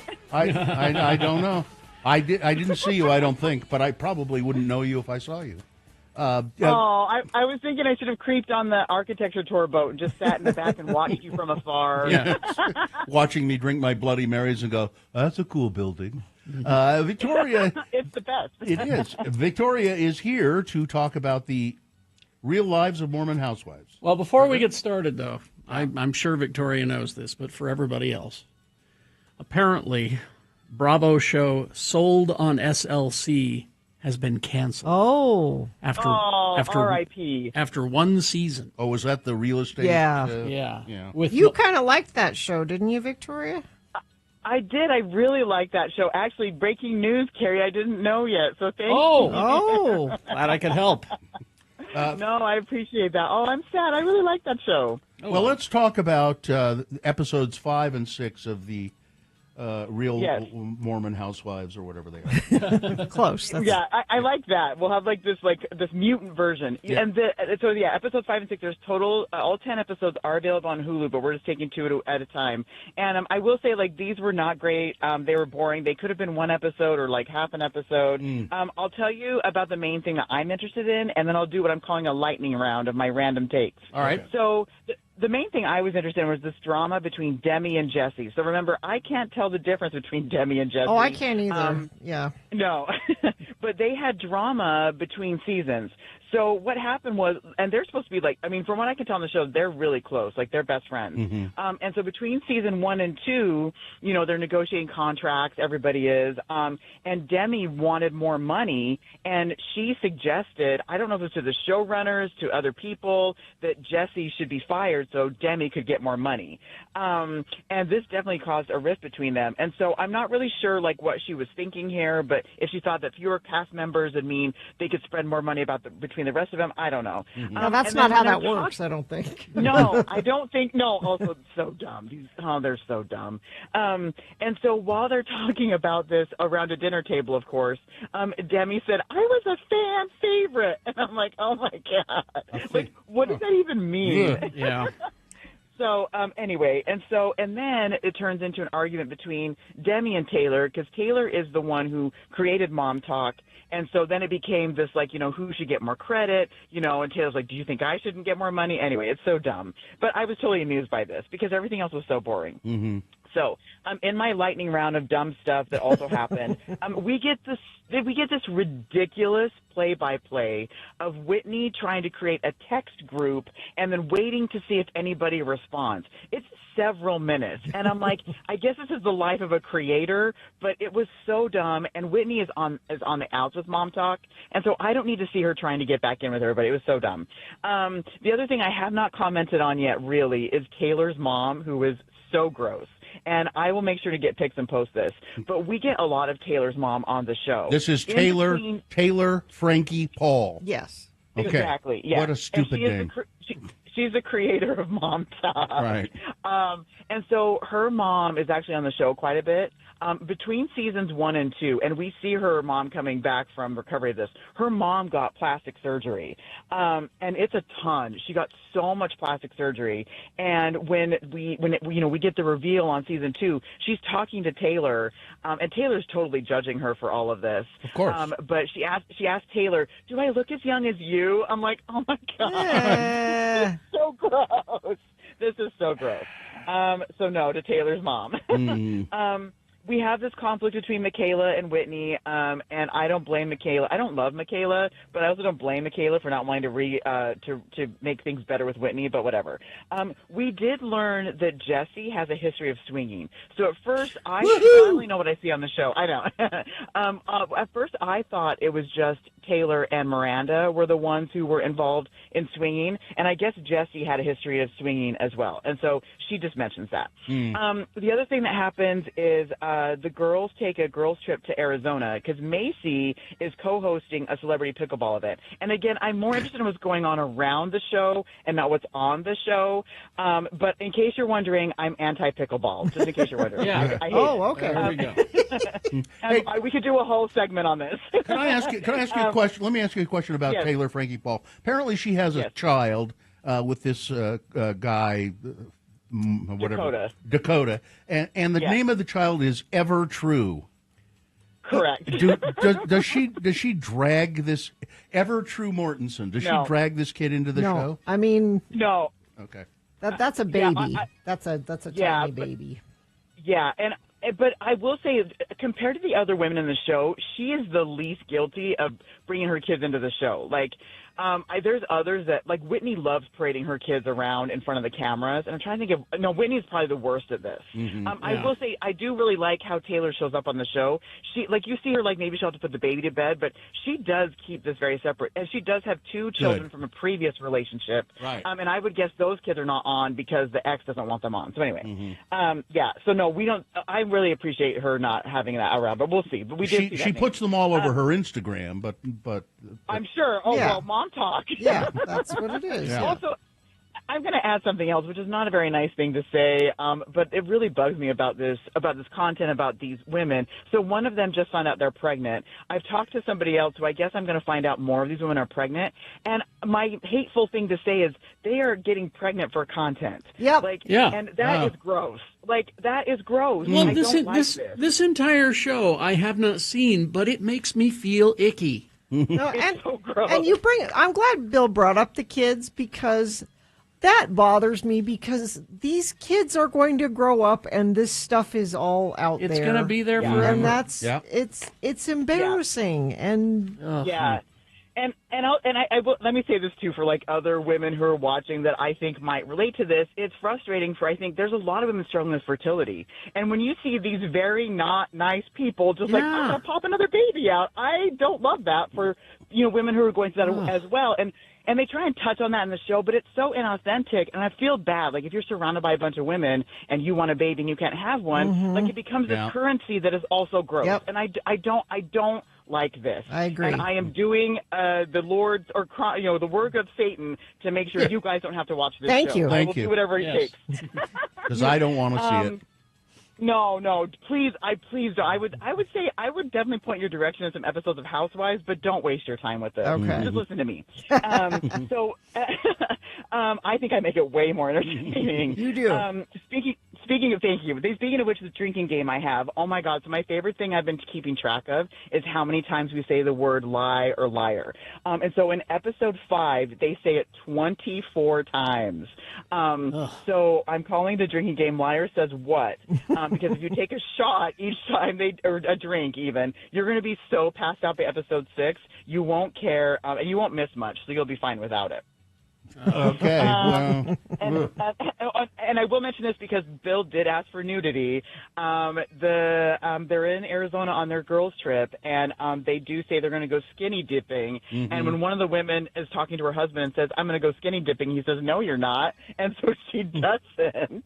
And I will say it's not actually skinny dipping. It's just no tops, and then they still have underwear on, and it's blurred out, of course. So you don't get full nudity. Let me make it clear. I did not ask for nudity. Bill demands nudity. I asked if there was any nudity in the show. I did not ask for it. I demand nudity. Somebody just texted in, I grew up a few houses away from Demi. She has such a nice family. I can't stand what she's turned into. My friends had me watch a few episodes of season 1. I couldn't keep watching. It's crap.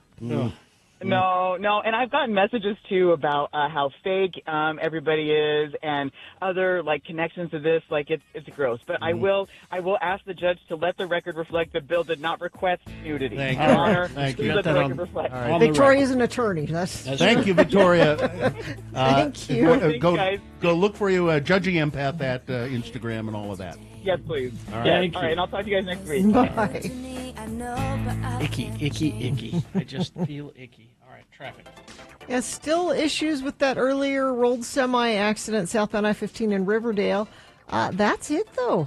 We've had a really good commute other than that. And you haven't sent anything in recently, but you always can. Whatever you're seeing, share it with us. 33986. All right. Thank you very much. KXRK Provo. We will take a break.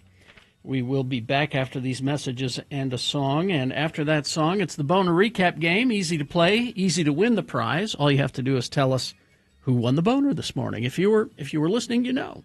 If you weren't listening, go ahead and cheat. Go to x96.com. Look for the box that says Boners, June 6, 2025. Click on there. It'll say winner next to the correct answer. What is our prize? Tickets to Lagoon. Lagoon passes. 877-602-9696. Call, play, win. ZeroRes.com. They came to your house, right? Did a great job. Landon was the guy who did all the work. Everything looks terrific. Now, you had carpet, but also some other stuff, right? The carpet had the couch and a couple of stools and the rug in front of the couch. And was I right? Were they colors you had forgotten what color they were? It was it's a whitish kind of thing, and it's much whiter than I thought it was. And it dried fast too, right? Very fast, yes. All of that true. They came and used the patented technology, not just at Carrie's house. They'll use it at yours too. It's terrific. Clean your upholstery, your carpets, even your air ducts. They can do. They've got fast dry times, and they don't use those detergents that keep your carpets all sticky and gummy. They dry fast, and they have a special going on right now. Get 3 rooms of carpet cleaned. You'll get a hallway carpet too for free for only $109 when you mention X96. Where do you mention it? Well, when you call 866-0RES or when you go online at ZeroRes.com.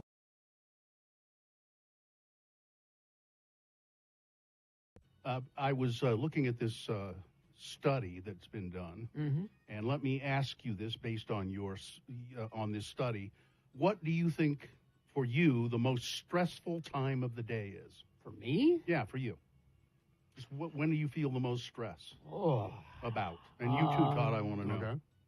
I would say probably shortly after the alarm clock goes off. Like at 3:10? Yeah, the alarm goes off at 3. I take the dogs out to go potty, and then I take a look at my email, and that's when my stress begins. How about you, Todd? When the most stressful time of the day? It's not first thing in the morning because I get up, and that's kind of like my special time, which lately has been, ever since COVID, like I wake up almost when you guys do, like at 5. Yeah. And I have found that I'll get up, get my coffee, go into my home office / studio, and start working on radio station stuff because I've got a good... Okay, fine. When is the most stressful time of the day? But I'd like to do all that fun stuff before I get into my emails.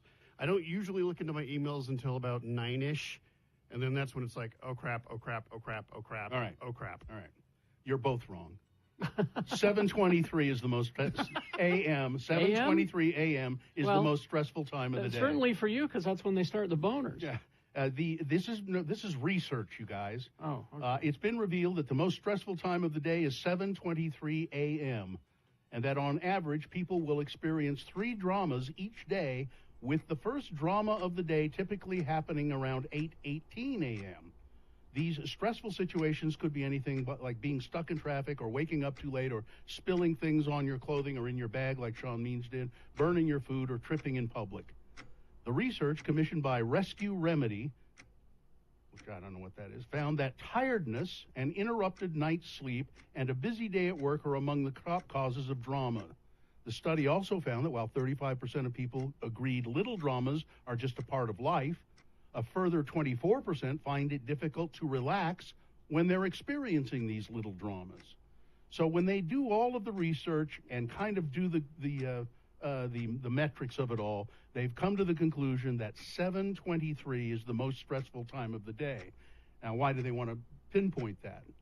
I think because they say, if you can find some way to relax at 7:23 a.m., the rest of the day will go fine for you. Well, see, and for me, that's a very relaxing time of the day because I have a very regularly occurring biological event.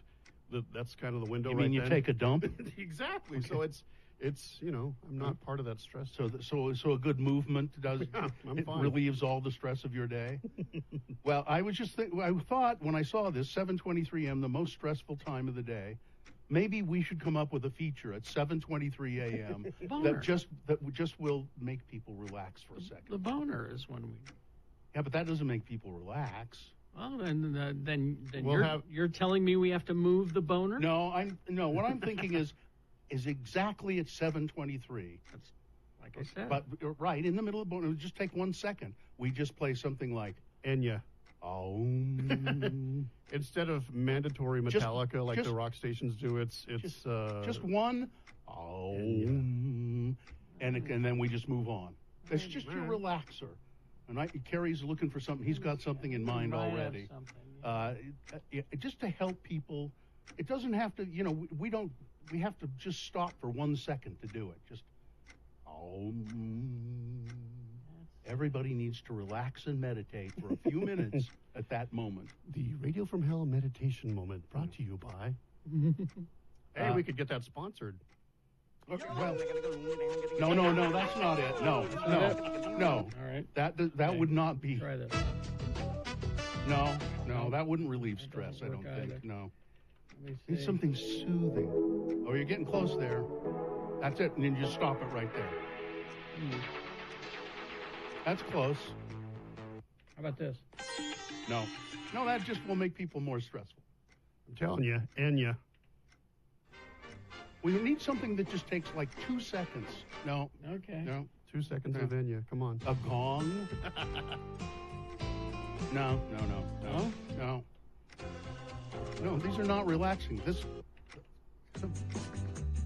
No. Oh, no, I got it. We'll have Doug Wright come over and just go, oh. That's anything but relaxing. No? No. How about...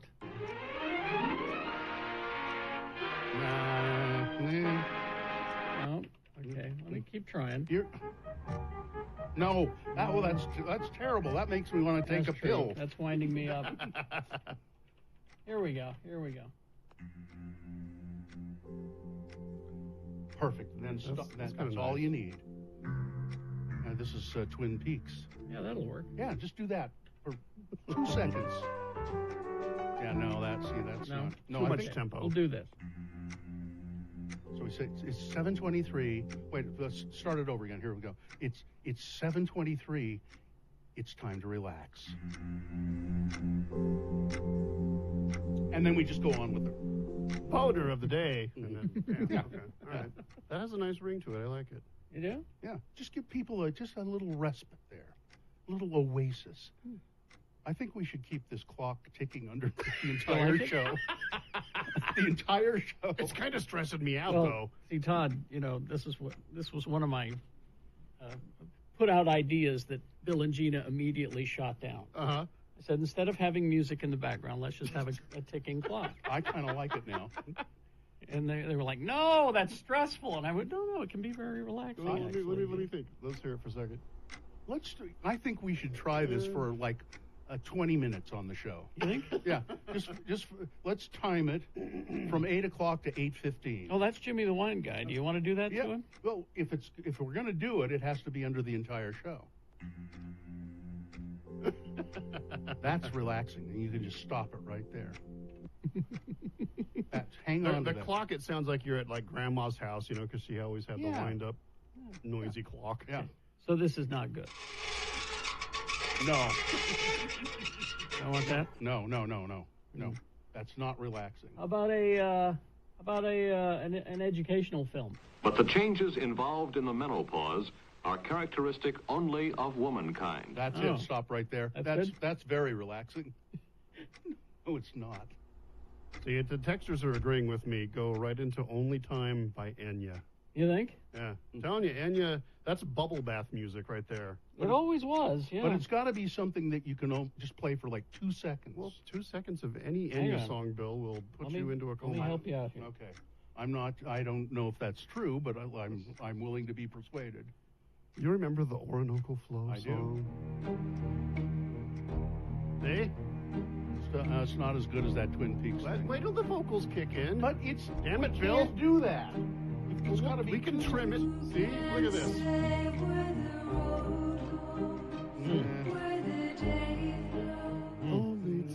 Makes me feel like I'm at a spa that I can't afford. But it's relaxing. No, because I keep worrying about the bill. Oh, here you go. Oh, yes. See, you could just the one? You can just stop it right there. Then this part's nice too. Yeah. Or you could just do that from there to 2 seconds of that. Or this. This is a little more of a rock anthem for Enya. That's calm down. She really gets down on this one, doesn't she? That's Enya beat. There's a crazy ass harp solo toward the end of it. Yeah.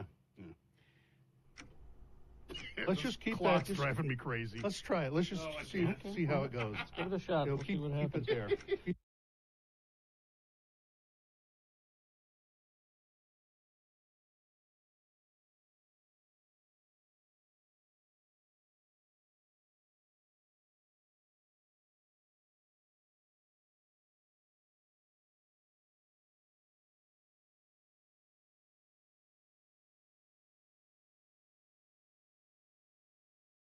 Let's see. Forrest in Salem. Salem.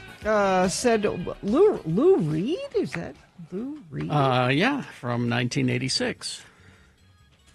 That's from the album Mistrial, No Money Down, and it's quite a departure for Lou, and it was an interesting video because they made a robot Lou Reed head, and the video was pretty much just him, the robot head, singing the song. Okay. And it was obviously a robot because it was just that, that look. And then at the end of the video, the robot's hands come up and rip the flesh away from the face. And is it really And it's him? exposed that it's, metal and, wires. And Okay. really cool. Anyway, but that's from 1986, as is this show. What do you think the odds are that we make it to 40? One more year? Right now, I'd say pretty good. Pretty good. Okay. At least 80%. All right. Well, those are good odds. Yeah, that's good odds. I'll take those. Take those odds. All right. Anyway, our official 39th anniversary is on Monday. So it'll be a cavalcade of. Yeah. No, there's no. It'll be a lot of. We'll have millions of guests. No, let's not really. There'll be a balloon. We'll have a balloon. Yeah. Yeah, we'll get a balloon. Katie's promised a balloon. At least one balloon. Okay, I'll get you guys a balloon. All right, maybe two. The Boner recap game. Emily is here. Hi, Emily. Hi. Hi, Emily. How are you today? I'm great. How are you guys? Oh. Fine, just fine. It's pretty good, yeah. Emily, you're interested in winning these lagoon tickets. I sure am. Yeah. What are you doing, Emily? Are you at work or? I am just crafting. What are you crafting, Emily? You're crafty. Are you doing a hot Mod Podge?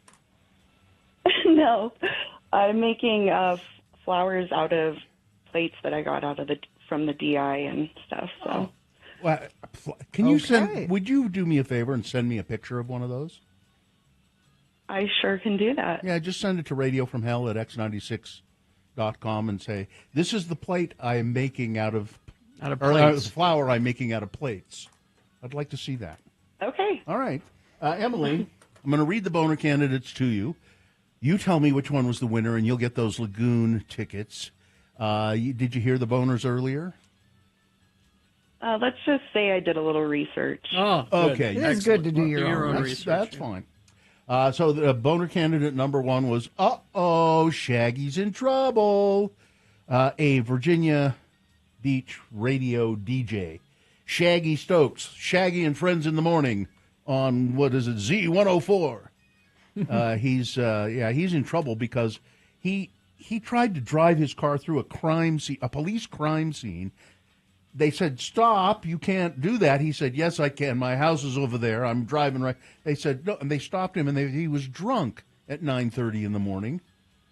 Shaggy and Friends in the Morning. He started working at Z104 in 2000 when he was just he just was a utility person. You know, He worked his way up. He emptied the trash and did whatever they asked him to do.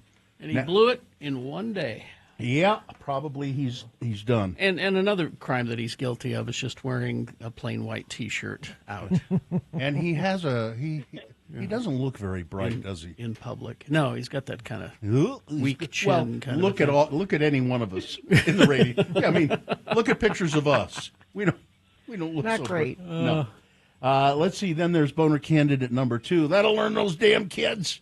Central Florida woman accused of using bear spray on 2 little kids who were playing next door. They were blowing bubbles, a 3-year-old and a 6-year-old. And she not only sprayed them with bear spray, this 81-year-old witch, she also cursed at them and used racial slurs against them. And they're just cute little kids. I mean, and then boner candidate number 3, prove that you matter. Oh, and remember, we're all going to die. Dr. Mehmet Oz, thanks, Oprah, assuring us that as long as people can prove that they matter, they will not lose their Medicaid. All right. Those were the 3 candidates. Who, Emily, Crafter Emily, who was the winner? Rightfully number 2. Number 2, yeah. Number 2 was although I liked number 3. So, Emily, what do you do with your crafts when you're done crafting them? Yeah. I'm selling them. How do you sell them, on Etsy or? I haven't decided that yet, but so far through family. Oh. Well, we got to buy another one of them damn flowers from Emily. No, we don't want to hurt her feelings. I already bought one. It's your turn. We don't want to hurt her feelings. Buy one of those damn flowers. Emily, you're sweet. I like you. Send me a picture. RadioFromHell@x96.com. Send us a picture of one of your flowers. And who knows? Maybe I'll buy one. Oh, never know. Are they very? That would be amazing. Are they very expensive? No. No. Well, like how much? No. How much? Like 25, 15, 25. That's not bad. Depending on what size you want. So. When I get paid, I could probably swing that. I get my paycheck. All right. I love you guys so much. No, Thank you so much. You're Thanks, welcome. Emily. Hang on the line. Hang on, going to Emily. get some information from you. Wasn't she nice? Very nice. Very nice indeed. All right. My sister and I used to paint rocks and try to sell them to, God.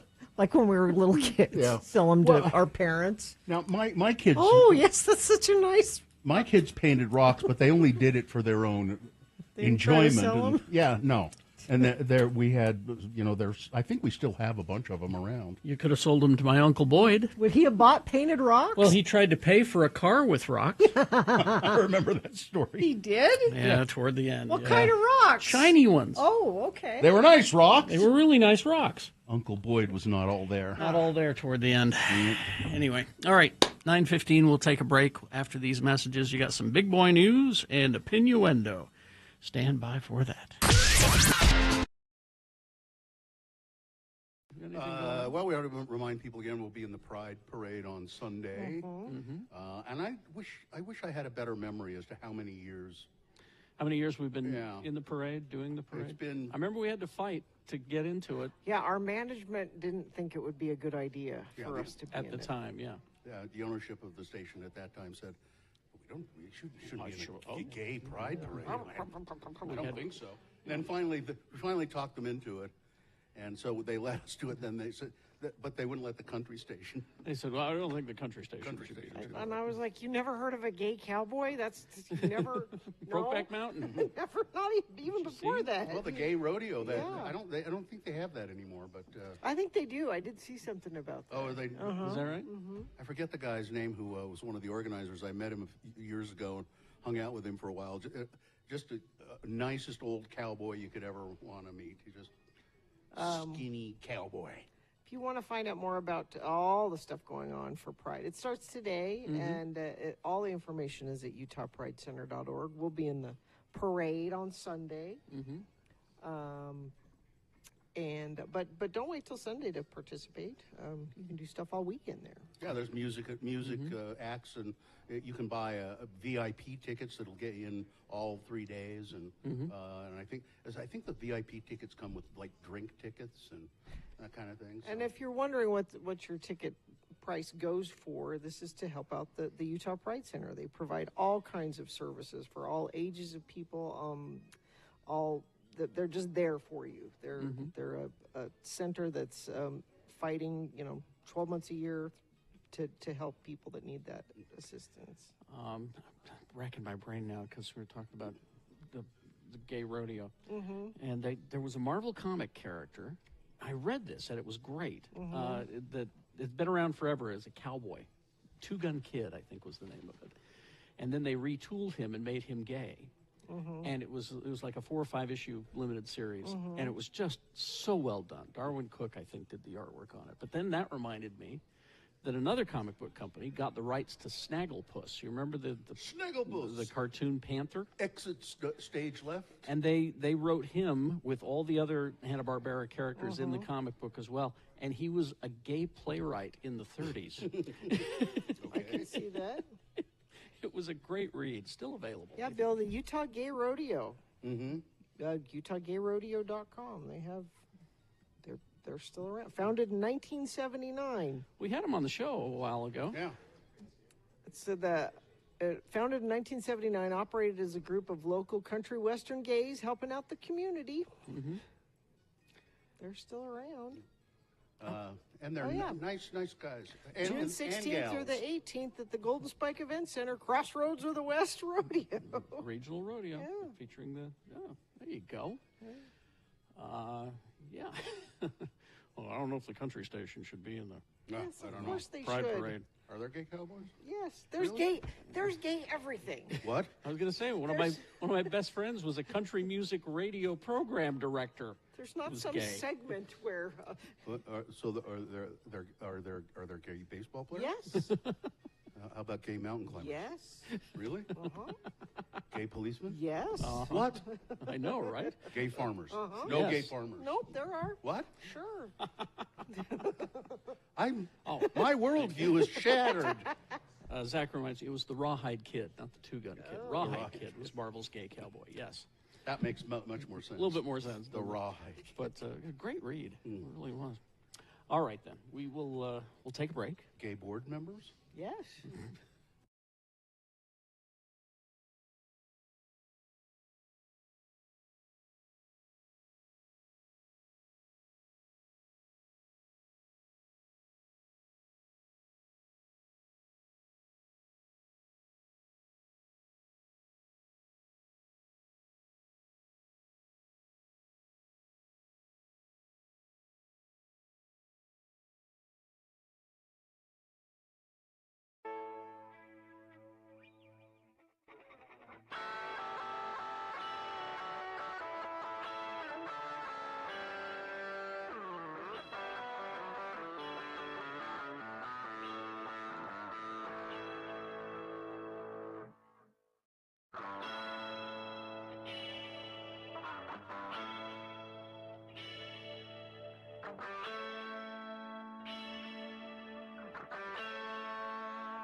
Go from hell.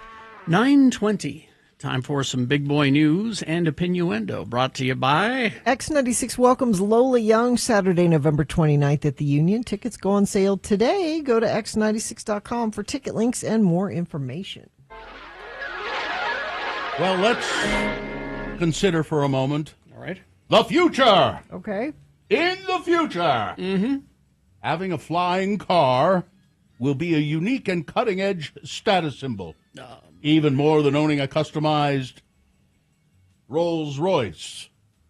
Elite travelers will take to the skies, what could go avoiding wrong? traffic in their personal vehicles. Won't there just be traffic in the air then? Deroni Aerospace is on the cutting edge of the market. The company recently secured $180 million in investments to bring America's first personal flying car. Yeah, what could to the go market. wrong? The very modern company has its roots in the cartoons of the space age. My whole life I've been fantasizing about flying cars. Ever since I was young, I grew up watching The Jetsons, Chitty Chitty Bang Bang, Back to the Future, all the futuristic stuff, said Deroni Aerospace CEO Deron Merdinger. Deron Merdinger? That's a made-up name. He's the CEO, Deron Merdinger. That's not a real name. Of Deroni Aerospace. The idea basically started at the end of 2016. I had a eureka moment when I saw this kid playing with a drone. 2016 was around the time when drones really started to be seen more frequently, and I saw how accurately they flew, how sustainable they were, and how easy they were to control. I knew I was going to do it. It was progress. But he's got a prototype of a flying car. We've been wanting flying cars forever. That's the future, isn't it? Yes, but there are problems with it. I heard Amazon talking about, and I don't have the story in front of me. They have a robot now. It's a humanoid, it's in the shape of a human. Look, if you can tell, it's a robot. Mm-hmm. And what they think it. Oh, there's the Duran prototype for the flying car at x96.com/live. But the robot is designed to be in the back of an Amazon delivery van. Yeah. And when the delivery van pulls up to your house, the back door will fling open and the robot will run up to your porch with your package. Well, in our next break, I have a related story. An Amazon story? A robot story. Or a robot-related story. It's a robot story. Yeah. I mean, if you watch, Attack of the Clones, things like that, Futurama, all the cars are in line when they're flying through the sky, the flying cars. Mm-hmm. And everyone says, why is that happening? Why is that? Well, no, you have to have that. You have to have some sort of control. You can't just have an accident? Exactly. Willy-nilly go flying around your city. You just can't do that. Tom Truman of Raleigh County, this is West Virginia, has advised women to report their miscarriages to the police to protect themselves. Women in West Virginia could face criminal charges if they miscarry, a county prosecutor told a local news outlet last week, urging women who miscarry to contact law enforcement. The kind of criminal jeopardy you face is going to depend on a lot of factors, said the Raleigh County prosecuting attorney Tom Truman. What was your intent? What did you do? How late were you in your pregnancy? What? Were you trying to hide something? Were you just so emotionally distraught you couldn't do anything else? This is such bull. It's a law written by men who don't understand having babies. So most women will have a miscarriage at some point. Exactly. And that can happen at all different stages of development. For different reasons. It can happen when you're not... It could be a big surprise. It's a big surprise usually, too. Well, it can happen when you're not even really sure that that's what it is. Yeah. It can be that. So here's what I would throw back to them. Please tell me do I need to save every period? Because sometimes that's what it looks like. Do I need to bury that or call the police and have you come? Would you like to come and look in my toilet? Again, these are the people who wrote these laws don't understand biology and having babies. A branch of the Salt Lake City Public Library received an out-of-this-world edition this week. NASA selected the library's holiday location to plant a moon tree, a seedling that orbited the moon on a recent lunar mission, Salt Lake County Mayor Jenny Wilson said. So it's a tree that from a it's been in space.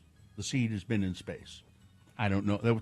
It's probably it's a seed. It's a novelty. I guess. It is very much a novelty. Tesla stock tanked 14% as Elon Musk and Donald Trump were arguing. Those bitches. Speaking of space, a private lunar lander from Japan crashed while attempting a touchdown Friday, the latest casualty in the commercial rush to the moon. The Tokyo-based company iSpace declared the mission a failure several hours after the communication was lost with the lander. Flight controllers scrambled to gain contact, but were met only with silence and said that they were concluding the mission. And now Gina has questions. Communications ceased less than 2 minutes before the spacecraft's scheduled landing on the moon. They've tried this before. They've been for some reason they've been unable to do. We have landed.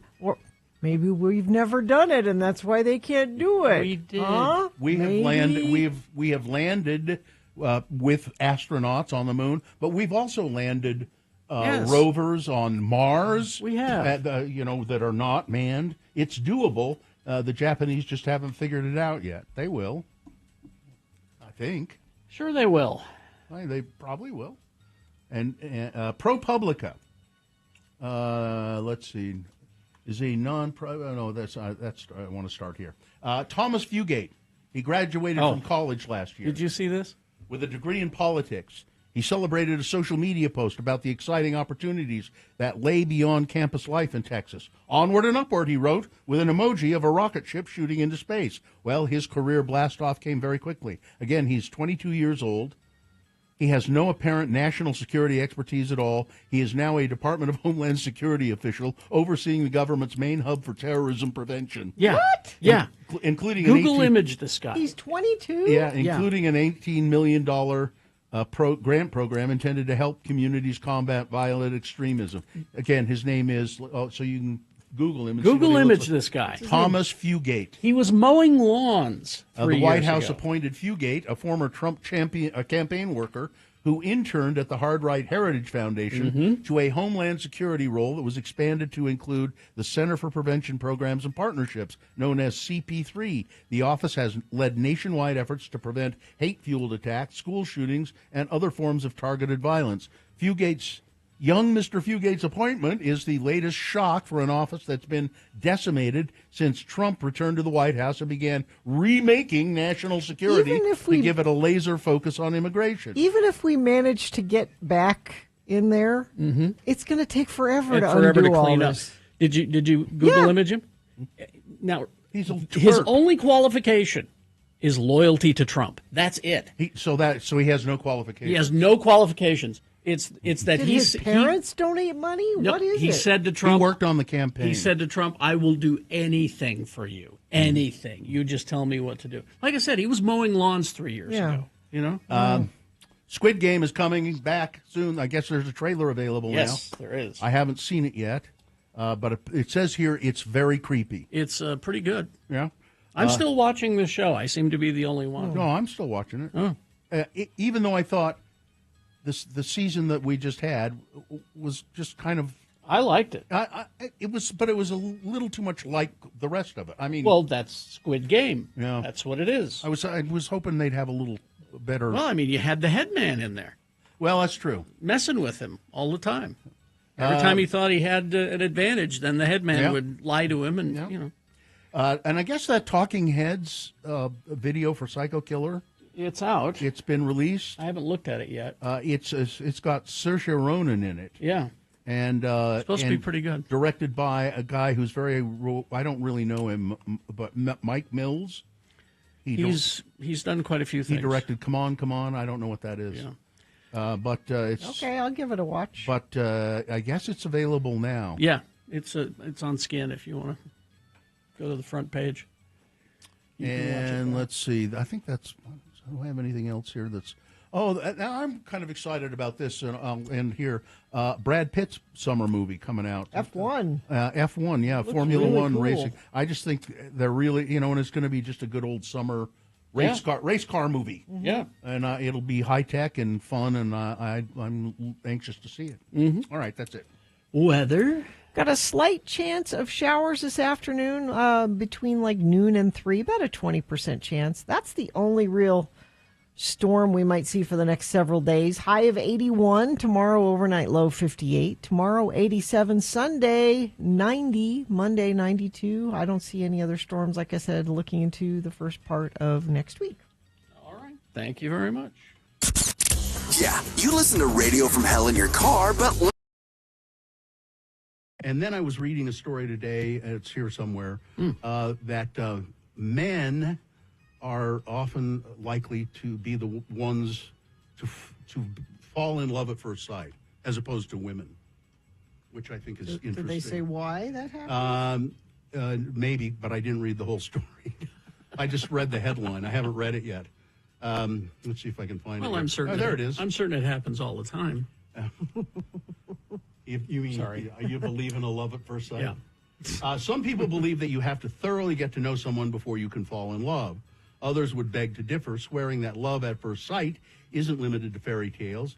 And apparently 59% of men believe that love at first sight is a thing. Well, can 49% of women. Lust at That's first what I was sight? going to say. Well, Like, I'm very attracted to that person. I don't know how you could be in love with somebody you'd not gotten to know. It happened to me once. You were in love. I swear to God. Like I would throw myself in front of a train for this person. It was so pronounced that I think after the first time I saw this person, it might have been that at the very first time I saw them, I said this to them, but it was short a day or so afterward.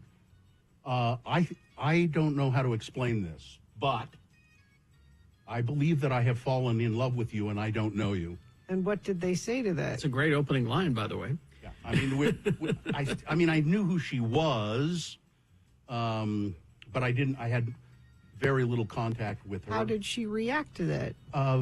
Positively, very well. As a matter of Really? fact, she said, "Really?" And I said, "Yeah, I don't." And I mean, I don't know what to do about that, but. And she said, "Well, let's find out." Well, or something to that effect.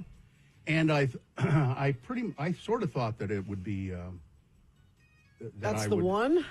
Yeah, that's the only time it's real. I've fallen in lust. I was going to say, a lot I of can see seeing somebody and going, Yeah. I am very, very attracted to that person I just saw. And a lot of people mistake that for love. Yeah. First time I saw my wife, the woman I'm married to, Carrie was with me. Yeah. And I just went, oh my God. That's, but that, to me, That that was lust. Yeah, that was lust. Mm-hmm. But this was different. The time that it happened, it was different. It And was did you find that person to have some quality that... Yeah, I mean... You know what I mean? Like now I know why I felt that way when I saw this person the first time. Yeah. And we had a relationship for a while, but it was not to be. And I won't go into the details of that because they're too painfully embarrassing. All in all. Somebody said I told that story recently. I think I have mentioned it before, but it just made me think of it reading that that story today. It was never happened to you. Never fallen in love. No. Been attracted. Very hard attraction. But not love. Texter. Hey, Bill, there's a song by Alan Jackson called I'm Married to You, but I Don't Even Know Your Name. I like that. You walk up and you say, I'm married to you and I don't even know you. Oh, that's all. It's good opening. Here's the thing about country music is that a lot of it is novelty songs, okay? A lot of them are novelty songs. Somebody in the chat room says that I understand what Bill's talking about. It happened to me, but I didn't have the guts to say anything about it. Yeah. And I couldn't see. That's another thing that I really thought it was something because I had to say it. You were compelled. Yeah. Huh.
96.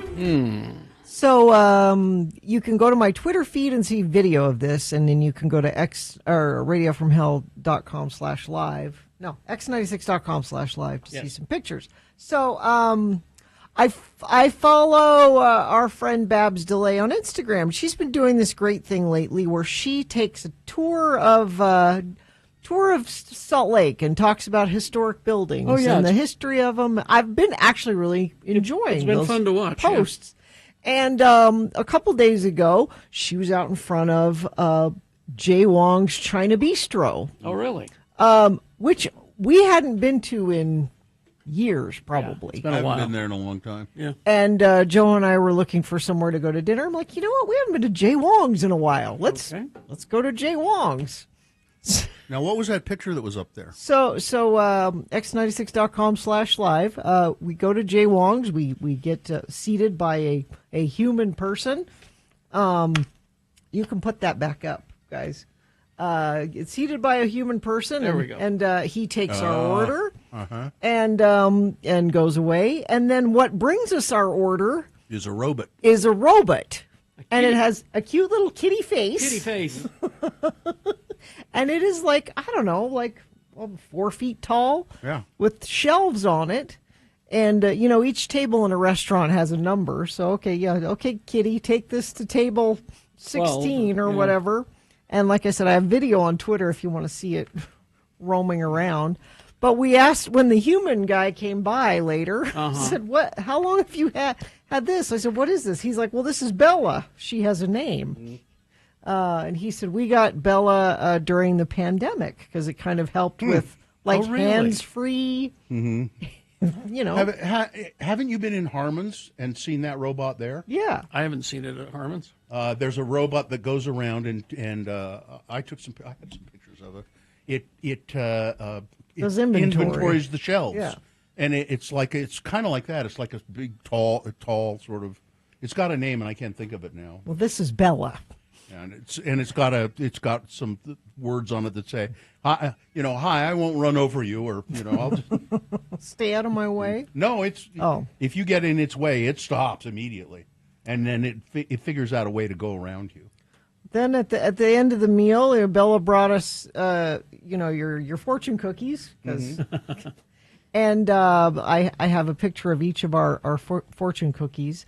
Mine was the first one. It says, you have an ambitious nature and may make a name for yourself. Maybe. You might. You may. And then Joe's said, Confucius say, if gears clash, time to shift to new speed. To which Joe said, I don't know if there were gears around when Confucius was around. I don't think it's questionable. What is it? Is that the tabletop? Yeah, it's cool, huh? It looks like it's got Lee feathers on it or something. No, it's like a map. It's like a Chinese map kind of thing. No gears in Confucius. So I don't blame Bella, and I'm not going to talk trash about Bella. But wouldn't a human person be just as, better actually? At bringing you your food? At bringing you your food? So Bella brings you your food, but you have to take it and put it on the table. And there's that. And what if my order is wrong?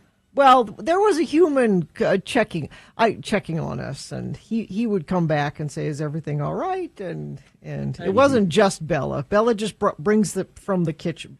Do you wave at Bella to get her to come over to get you water? I want some underpaid person, who without a high school education to bring me my food. Damn it!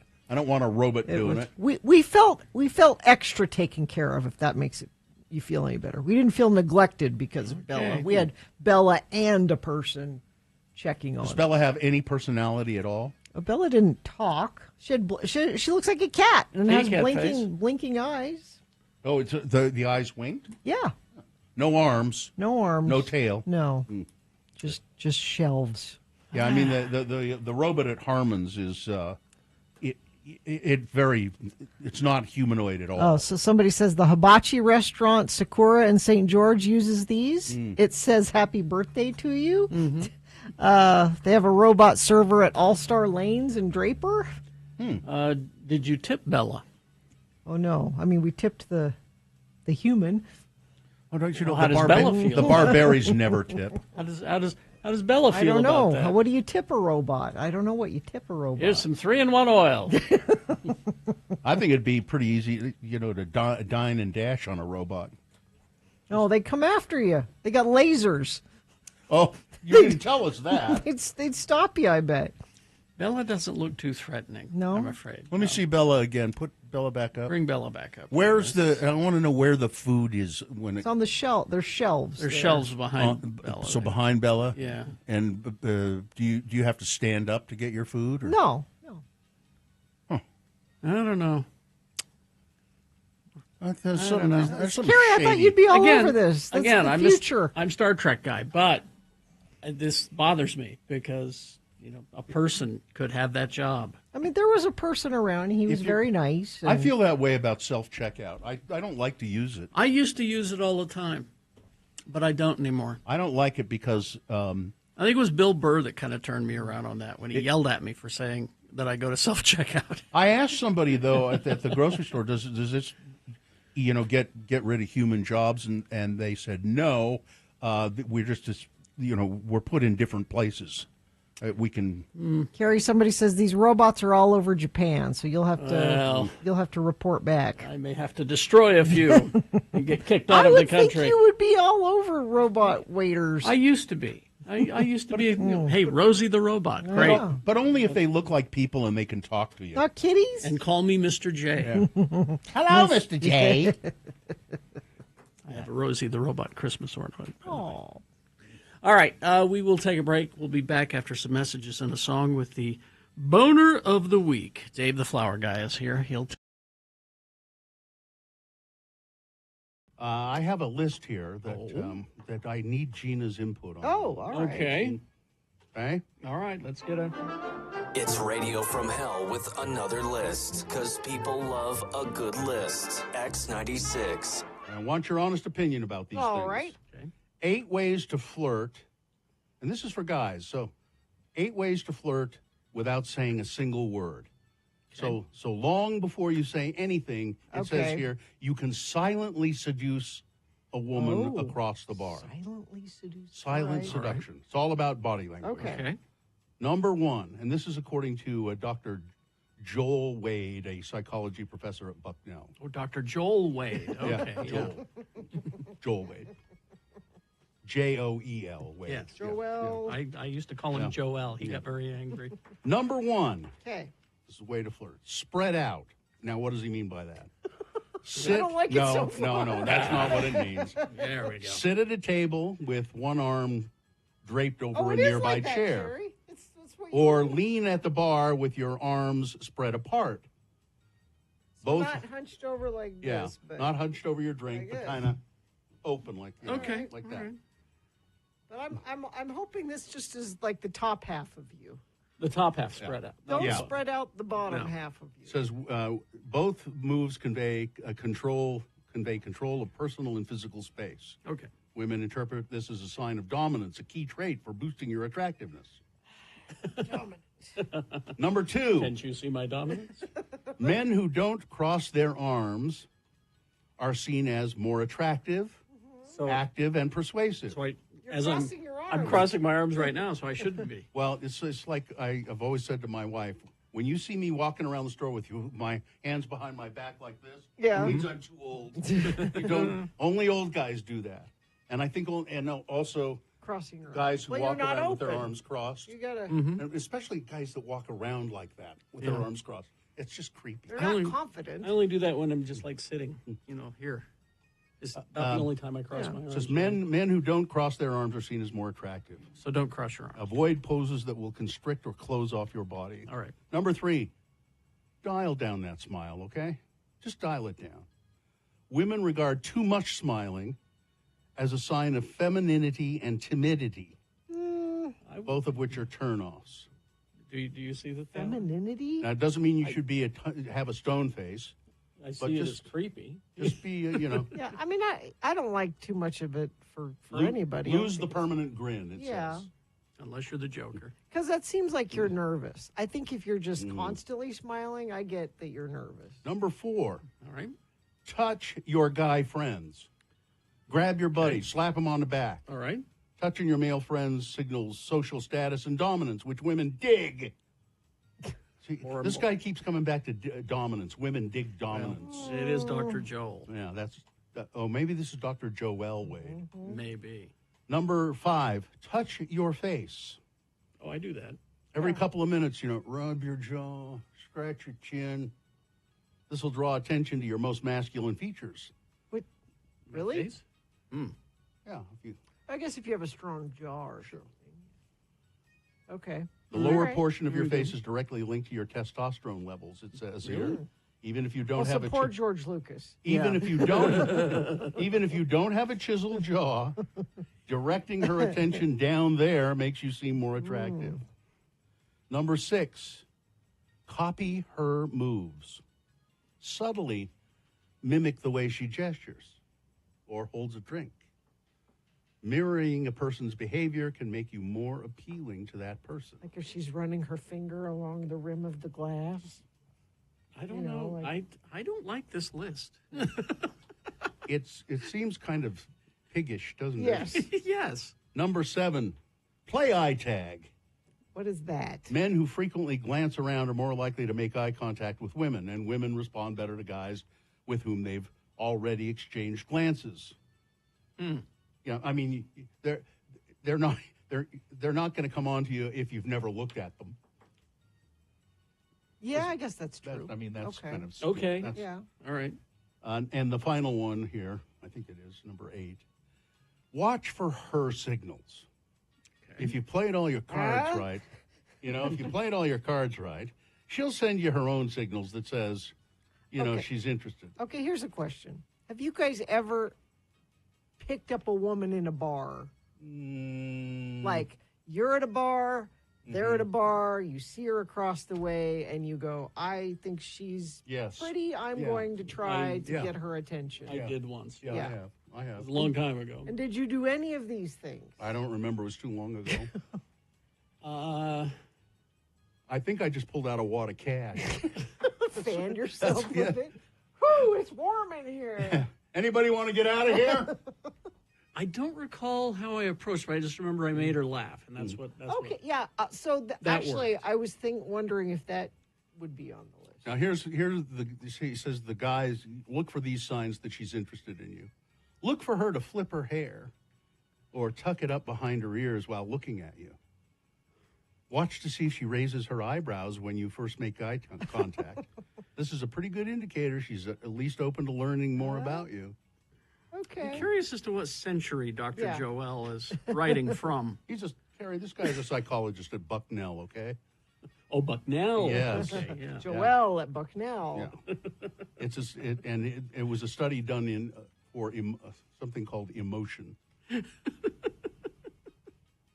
So there you go. This whole list.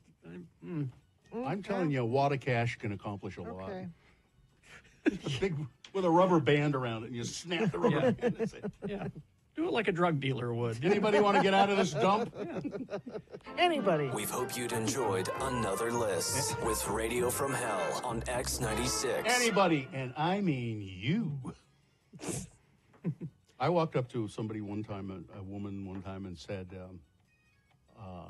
and I sort of meant it. I mean, I said, I don't know what it is, but I think I am in love with you. And she responded to that? Yeah. What? I don't know how I do that right out the gate. It was really, I mean, because I guess I was sincere. You were struck by her. Yes, I was dumbfounded by this person. Just like, huh, what? What? And I look back on it, and she wasn't all that, but sometimes it's not. Yeah. Sometimes it's something that a je ne sais quoi. I mean, I got to know her, and we had an encounter. We had a relationship for a while, but. Here's the chat room. Best way to flirt with the best-looking woman in the room is to completely ignore her, like she doesn't exist. Never acknowledge her. No? Look at that'll get you a long way, won't it? That'll get you there. Yeah. Yeah. Don't put your fingers in your mouth. That's a good tip. Mm. Don't pick your teeth with your pinky finger. No, don't do that. Don't start the conversation with, do you know that 65 million Americans have gum disease? And I'm one of them. You don't do that either. Do you have gum disease? Oh, I look forward to the PSA with A-Rod. With the sad Sarah McLachlan music behind him, and the heartbreak of gingivitis. I'm A-Rod. I have gingivitis. It's never been easy for me. I know you see this dazzling smile, but my gums hurt. Not funny. No. All right.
Because that song is from 1986. No. As is this show. Yeah. Monday is our official 39th anniversary. All right. Time for Boner of the Week. Dave, the flower guy, is here. Hello, David. Hello. Are you set to go? Yep. We don't have a lot of time, so buy some flowers from Dave when you see him around. Go see Ivy at Boostique. She has flowers from Dave sometimes, right? Yeah. Yep. All right, so here we go, Dave. Boner candidate from Monday. I wasn't here, but it was that Trevor Lee getting all upset about the rainbow mastodon. Yeah, the pride stuff for, the mammoth and the jazz and all. Trevor Lee getting all bent out of shape about that. Boner candidate number 2 from Tuesday. Now, wait a minute. You say there's a hurricane season? Well, that's news to me. That's the David Richardson, who's the acting head of the Federal Emergency Management Agency, remarked at the end of a meeting that he was not aware that we had a hurricane season. Boner candidate number 3 from Wednesday. So I'm taking bets on the date we changed the name of Harvey Milk Boulevard here in Salt Lake. Defense Secretary Pete Hegseth we're going to take the name Harvey Milk off a warship because, well, he was gay, We can't have a gay person's name on a ship. Can't do that. Boner candidate number 4 from yesterday. Using a baby as a weapon at a crazy animal city. The Shanghai Disneyland. People getting into a fight. A woman was holding a baby and sort of using the baby as a shield at points, trying to use the baby as a weapon to break people apart. And then she got slugged in the face, and so did the baby. And then Boner candidate number 5 from the day. That'll learn them damn kids. An old crone, an old witch in Florida, goes out and bear sprays a couple of cute little kids who were blowing bubbles and playing, and called them filthy names and used racial slurs against them. Mm-hmm. All right, Dave, which one was the winner? Number 2. Number 2, which is now, wait a minute, there's a hurricane season. Now that's news to me. Meritocracy, there it is. Yeah. Thanks, Dave. Thank you, David. Look at that, Ivy steamed that flag. Look how nice that is. Oh, good. She's the official flag steamer of the Radio from Hell show. Actually, I'm going to take that to the parade. Yeah. All right. Let's do the promo and get out of here. That's what I need to find. Promo 2. Number 2. Number 2. I'm looking. Promo 2. And I'm looking. There was one that said promo, and then there was promo 2. Okay, why don't you guys just do it? Because I don't see it. I don't believe I have I don't believe. Oh, wait a minute. Oh, what? Promo 2. There it is. I've got so much crap email here. It's just terrible. All right. We hope you're living your best life this weekend, celebrating Pride. Radio from Hell has always been here for you, and we always will be. We love you all. See you Sunday at the parade. And then let's all meet back here to Dish and celebrate Radio from Hell's 39th anniversary. There'd better be cake. The promise of cake. Radio from Hell, Monday morning here on X96. Fine job as always, Katie. Live long and prosper, bitches. Don't you know who I am? I'm starting to doubt the moon landing. Already